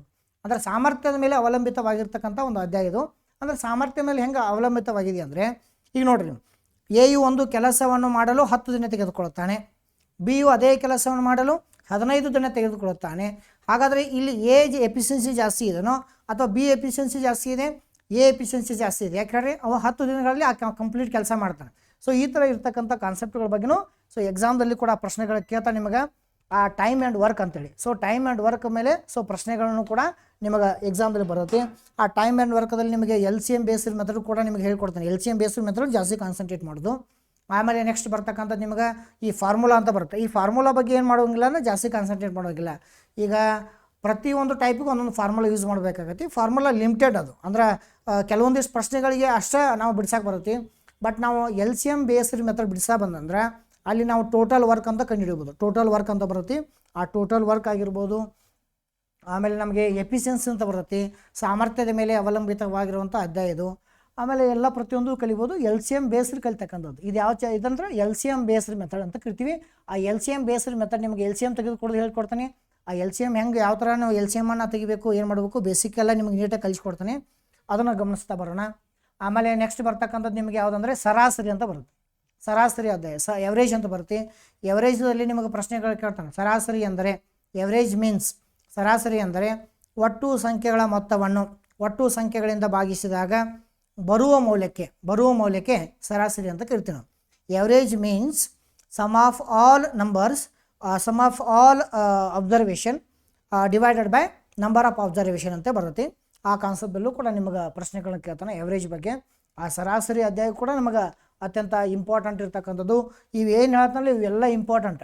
ನಿಮಗೆ 1ನೇ ಅಧ್ಯಾಯ, ಈಗ ನಾಳಿಂದ ನಿಮಗೆ 1ನೇ ಅಧ್ಯಾಯ ಯಾವ್ದು ಸ್ಟಾರ್ಟ್ ಮಾಡ್ತಾನೋ ಟೈಮ್ ಆ್ಯಂಡ್ ವರ್ಕ 1ನೇ ಅಧ್ಯಾಯ. ನಿಮ್ಗೆ ಟೈಮ್ ಆ್ಯಂಡ್ ವರ್ಕ 1ನೇ ಅಧ್ಯಾಯ. ಯಾವುದು ಡಿಫಿಕಲ್ಟಿ ಇದೆಯಲ್ಲ ಅದನ್ನು ಮೊದಲು ನಿಮಗೆ ಹೇಳ್ಕೊಡ್ತಾನೆ. ಆಮೇಲೆ ಡಿಫಿಕಲ್ಟ್ ಇದ್ರೂ ಕೂಡ ಅದನ್ನು ಅತ್ಯಂತ ಸರಳವಾಗಿ ಈಸಿಯಾಗಿ ಹೇಳ್ಕೊಡ್ತಾನೆ. ಆಮೇಲೆ ಯಾವ ಡಿಫಿಕಲ್ಟ್ ಇದೆಯಲ್ಲ ಮೊದಲು ತೊಗೊಂಬಿಡೋಣ, ನಿಮ್ಗೆ ಅನುಕೂಲ ಆಕತಿ. ಆಮೇಲೆ ನೆಕ್ಸ್ಟ್ ಸರಾಸರಿ ಅಂತ ಬರುತ್ತೆ, ಎವರೇಜ್ ಟಾಪಿಕ್. ಎವರೇಜಲ್ಲಿ ನಾವು ಏನು ಕಲ್ತೀವಿ ಅಂದ್ರೆ ಈ ಸಮ್ ಅಂತ ಕರಿತೀವಿ. ಮೊತ್ತದ ಮೇಲೆ ಪ್ರಶ್ನೆ ಕೇಳ್ಬೋದು. ಆಮೇಲೆ ನಿಮಗೆ ಎಲೆಕ್ಷನ್ ಸಂಬಂಧಪಟ್ಟಂಗೆ ಪ್ರಶ್ನೆ ಬರ್ಬೋದು. ಆಮೇಲೆ ಕ್ರಿಕೆಟ್ ಇನ್ನಿಂಗ್ಸ್ ಬಗ್ಗೆ ಪ್ರಶ್ನೆ ಬರ್ಬೋದು. ಅದರ ಜೊತೆಗೆ ಈಗ ಕ್ರಿಕೆಟ್ ಇನ್ನಿಂಗ್ಸ್ ಆಗಿರ್ಬೋದು ಮತ್ತು ರನ್ ರೇಟ್ ಬಗ್ಗೆ ಪ್ರಶ್ನೆ ಆಗಿರ್ಬೋದು. ಆಮೇಲೆ ಯಾವುದೋ ಒಂದು ಪ್ರಾವಿಷನ್ ಸ್ಟೋರ್ಸ್ ಬಗ್ಗೆ ಅದರ ಡಿಟೇಲ್ ಆ ಥರದ ಒಂದು ಕಂಪ್ಲೀಟ್ ಕಾನ್ಸೆಪ್ಟು ಕೂಡ ನಮಗೆ ಎಕ್ಸಾಮ್ದಲ್ಲಿ ಕೂಡ ಪ್ರಶ್ನೆಗಳು ಬರ್ತಾವೆ, ಅದ್ರ ಬಗ್ಗೆ ನೀವು ಕಲಿಬೋದು. ಹಿಂಗೆ ಡಿಫ್ರೆಂಟ್ ಕ್ವಶನ್ಸ್ಗಳು ಎಕ್ಸಾಮ್ದಲ್ಲಿ ಬರೋದ್ರಿಂದ ನಾವು ಅದನ್ನು ಪ್ರತಿಯೊಂದು ಕಂಪ್ಲೀಟಾಗಿ ಕಲಿಬೇಕಷ್ಟೇ. ಸರಾಸರಿ ಬಗ್ಗೆ, ಸರಾಸರಿ ಅಧ್ಯಾಯ ನಮಗೆ ಇಂಪಾರ್ಟೆಂಟ್ ಇದೆ. ಸರಾಸರಿ ಚಾಪ್ಟರ್ ಇದೆಯಲ್ಲ ಅದು ಇಂಪಾರ್ಟೆಂಟ್ ಇರ್ತಕ್ಕಂಥದ್ದು. ಅದ್ರ ಬಗ್ಗೆಯೂ ನಾವು ಕಂಪ್ಲೀಟಾಗಿ ಏನು ಮಾಡಬೇಕು, ಕಾನ್ಸೆಪ್ಟನ್ನು ಅರ್ಥ ಮಾಡಿಕೊಂಡು ಕಲಿಬೇಕಾಗತ್ತೆ. ಈಗ ಯಾವುದೋ ಸರಾಸರಿ ಅಧ್ಯಾಯ ಸರಾಸರಿ ಚಾಪ್ಟರ್ ಇದೆಯಲ್ಲ ಅದು ನಮಗೆ ಭಾಳ ಇಂಪಾರ್ಟೆಂಟ್ ಇದೆ. ಸರಾಸರಿ ಬಗ್ಗೆ ಗಮನಿಸಬೇಕು. ಅದರ ಜೊತೆಗೆ ನಾವು ಮತ್ತೇನು ಕಲಿಯೋಣಂದರೆ ಈ ಸರಾಸರಿ ಚಾಪ್ಟರ್ ಮುಗಿದ ತಕ್ಷಣ ಸಮಯ ಮತ್ತು ಕೆಲಸ ಅಂತ ತಗೋಣ. ಯಾವುದು? ಸಮಯ, ದೂರ ಮತ್ತು ವೇಗ. ಸಮಯ, ದೂರ ಮತ್ತು ವೇಗ, ಟೈಮ್, ಡಿಸ್ಟೆನ್ಸ್, ಸ್ಪೀಡ್ ಬಗ್ಗೆ ಇವೆಲ್ಲ ಏನು ಹೇಳ್ತಾನಲ್ಲ ನಿಮ್ಮ ಎಲ್ಲ ಸ್ಪರ್ಧಾತ್ಮಕ ಪರೀಕ್ಷೆ ಅಂದರೆ ನಮ್ಮ ಸ್ಟೇಟ್ ಗೌರ್ಮೆಂಟ್ ಮತ್ತು ಸೆಂಟ್ರಲ್ ಗೌರ್ಮೆಂಟ್ದಲ್ಲಿ ಏನೇನು ಪ್ರಶ್ನೆಗಳು ಎಕ್ಸಾಮ್ದಲ್ಲಿ ಬರ್ತಾವಲ್ಲ ಅವೆಲ್ಲ ಈ ಕಾನ್ಸೆಪ್ಟಲ್ಲಿ ಇರ್ತಾವೆ. ಟೈಮ್, ಡಿಸ್ಟೆನ್ಸ್, ಸ್ಪೀಡ್ ಅಂತ ಬರುತ್ತೆ. ಆಮೇಲೆ ನೆಕ್ಸ್ಟ್ ರೈಲುಗಳ ಮೇಲೆ ಸಮಸ್ಯೆ, ಪ್ರಾಬ್ಲಮ್ಸ್ ಬೇಸ್ ಆನ್ ಏಜಸ್ ಅಂತ ಬರುತ್ತೆ. ರೈಲುಗಳ ಮೇಲೆ ಸಮಸ್ಯೆಗಳಾಗಿರ್ಬೋದು. ಆಮೇಲೆ ಲಾಭ ಮತ್ತು ನಷ್ಟ, ಪ್ರಾಫಿಟ್ ಆ್ಯಂಡ್ ಲಾಸ್ ಬಗ್ಗೆ ಆಗಿರ್ಬೋದು. ಇವೆಲ್ಲ ಕಾನ್ಸೆಪ್ಟ್ ಗೊತ್ತಿರಬೇಕು. ಈಗ ಸಮಯ, ದೂರ ಮತ್ತು ವೇಗ ಅಂತಾಗ ಈಗ 1 ಕಿಲೋಮೀಟ್ರ್ ಅಂದರೆ 1000 ಮೀಟ್ರ್ ಆಗುತ್ತೆ. ಆ ಬೇಸ್ ಮೇಲೆ ಹೋಗೋಣ. 1 ಕಿಲೋಮೀಟ್ರ್ ಅಂದರೆ 1000 ಮೀಟ್ರ್ ಆಗುತ್ತದೆ. ಆಮೇಲೆ 1 ಗಂಟೆ ಅಂದರೆ 60 ನಿಮಿಷ. ಆಮೇಲೆ 60 ನಿಮಿಷ ಅಂದರೆ 3600 ಸೆಕೆಂಡ್. ಹಿಂಗೆ ಡಿಟೇಲ್ ಮಾಹಿತಿಯನ್ನು ಕೊಡ್ತಾ ಬರ್ತಾನೆ. ಅಷ್ಟು ನೀವೇನು ಮಾಡಬೇಕು, ಇಂಥ ಪ್ರತಿಯೊಂದು ಕಾನ್ಸೆಪ್ಟನ್ನ ಅರ್ಥ ಮಾಡ್ಕೋಬೇಕಷ್ಟೇ. ಪ್ರತಿಯೊಂದು ಕಾನ್ಸೆಪ್ಟನ್ನು ಅರ್ಥ ಮಾಡಿಕೊಂಡು ಪ್ರಶ್ನೆಗಳನ್ನ ನೀವು ಬಿಡಿಸಿದ್ದೆ ಆದರೆ ಅರ್ಥ ಆಗುತ್ತೆ. ಇಲ್ಲೇನಿಲ್ಲ, ಆರಾಮಾಗಿ ಚೆನ್ನಾಗಿ ನೀಟಾಗಿ ಕಲ್ಕೋರಿ, ಯಾರು ಗಡಿಬಿಡಿ ಮಾಡೋದು ಬೇಡ. ನೀಟಾಗಿ ನಿಮ್ಗೆ ಅರ್ಥ ಮಾಡಿಸ್ಕೊಡ್ತಾನೆ ಅನ್ನೋ ವಿಚಾರ ಅಷ್ಟೇ.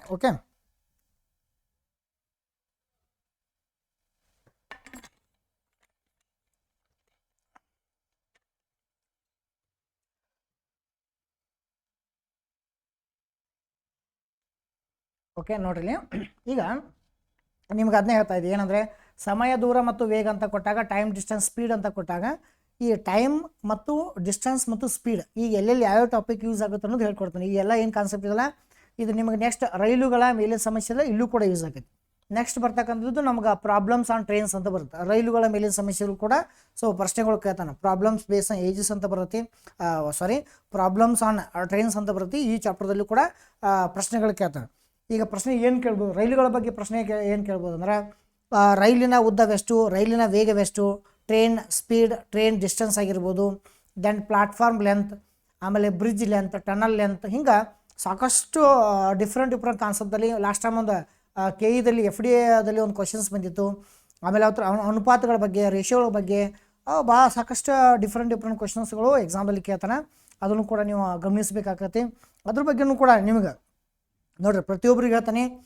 ಪ್ರತಿಯೊಬ್ಬರಿಗೂ ಕೂಡ ನಾನು ಏನು ಹೇಳ್ತಾನೆ ಅಂದರೆ ನಿಮ್ಗೆ ದೇವ್ರು ಏನು ಮಾಡ್ಯಾನ ಅಂದ್ರೆ ಪ್ರತಿದಿನ ಏನು ಮಾಡ್ಯಾನಂದರೆ ಒಂದು 86,400 ರೂಪಾಯಿಗಳನ್ನು ಡೈಲಿ ನಿಮ್ಗೆ ಕೊಟ್ಟಿರ್ತಾನೆ. ಹೌದಲ್ಲೋ? ಪ್ರತಿಯೊಬ್ಬರಿಗೂ ಕೂಡ ನಿಮಗೆ ಪ್ರತಿ 12 ಗಂಟೆಗೆ 86,400 ರೂಪಾಯಿ ಕೊಡ್ತಾನೆ ನಿಮ್ಗೆ. ಹೌದಾ? ಹೆಂಗೆ ಹೇಳ್ರಿ ನೋಡೋಣ. ಅಂದರೆ ವಿಚಾರ ಮಾಡ್ರಿ ನೋಡೋಣ, 86,400 ರೂಪಾಯಿ ಹೆಂಗೆ ಜಮಾ ಆಗುತ್ತದೆ ನಮ್ಮ ಅಕೌಂಟಿಗೆ ಅಂದರೆ ಪ್ರತಿದಿನ ನಿಮಗೆ 86,400 ಸೆಕೆಂಡ್ಗಳು ನಿಮಗೆ ದೊರೀತಾವೆ. ಅಂದರೆ ಒಂದು ದಿನಕ್ಕೆ ಪರ್ ಡೇ ಏನಾಗುತ್ತದೆ ಅಂದರೆ ನಿಮಗೆ ಪರ್ ಡೇ 24 ಅವರ್ಸ್. ಒಂದು ದಿನ ಅಂದರೆ 24 ಗಂಟೆಗಳು 24 ಅವರ್ಸ್ ಆಗುತ್ತದೆ. ಒಂದು ದಿನಕ್ಕೆ ಎಷ್ಟು ಸೆಕೆಂಡ್ಗಳು ಅಂತಂದ್ರೆ 86,400 ಸೆಕೆಂಡ್ಗಳು. 86,400 ಸೆಕೆಂಡ್ಗಳನ್ನು ಏನು ಮಾಡ್ತಾನೆ ಅಂದರೆ ದೇವ್ರು ನಿಮಗೆ ಕೊಡ್ತಾನೆ.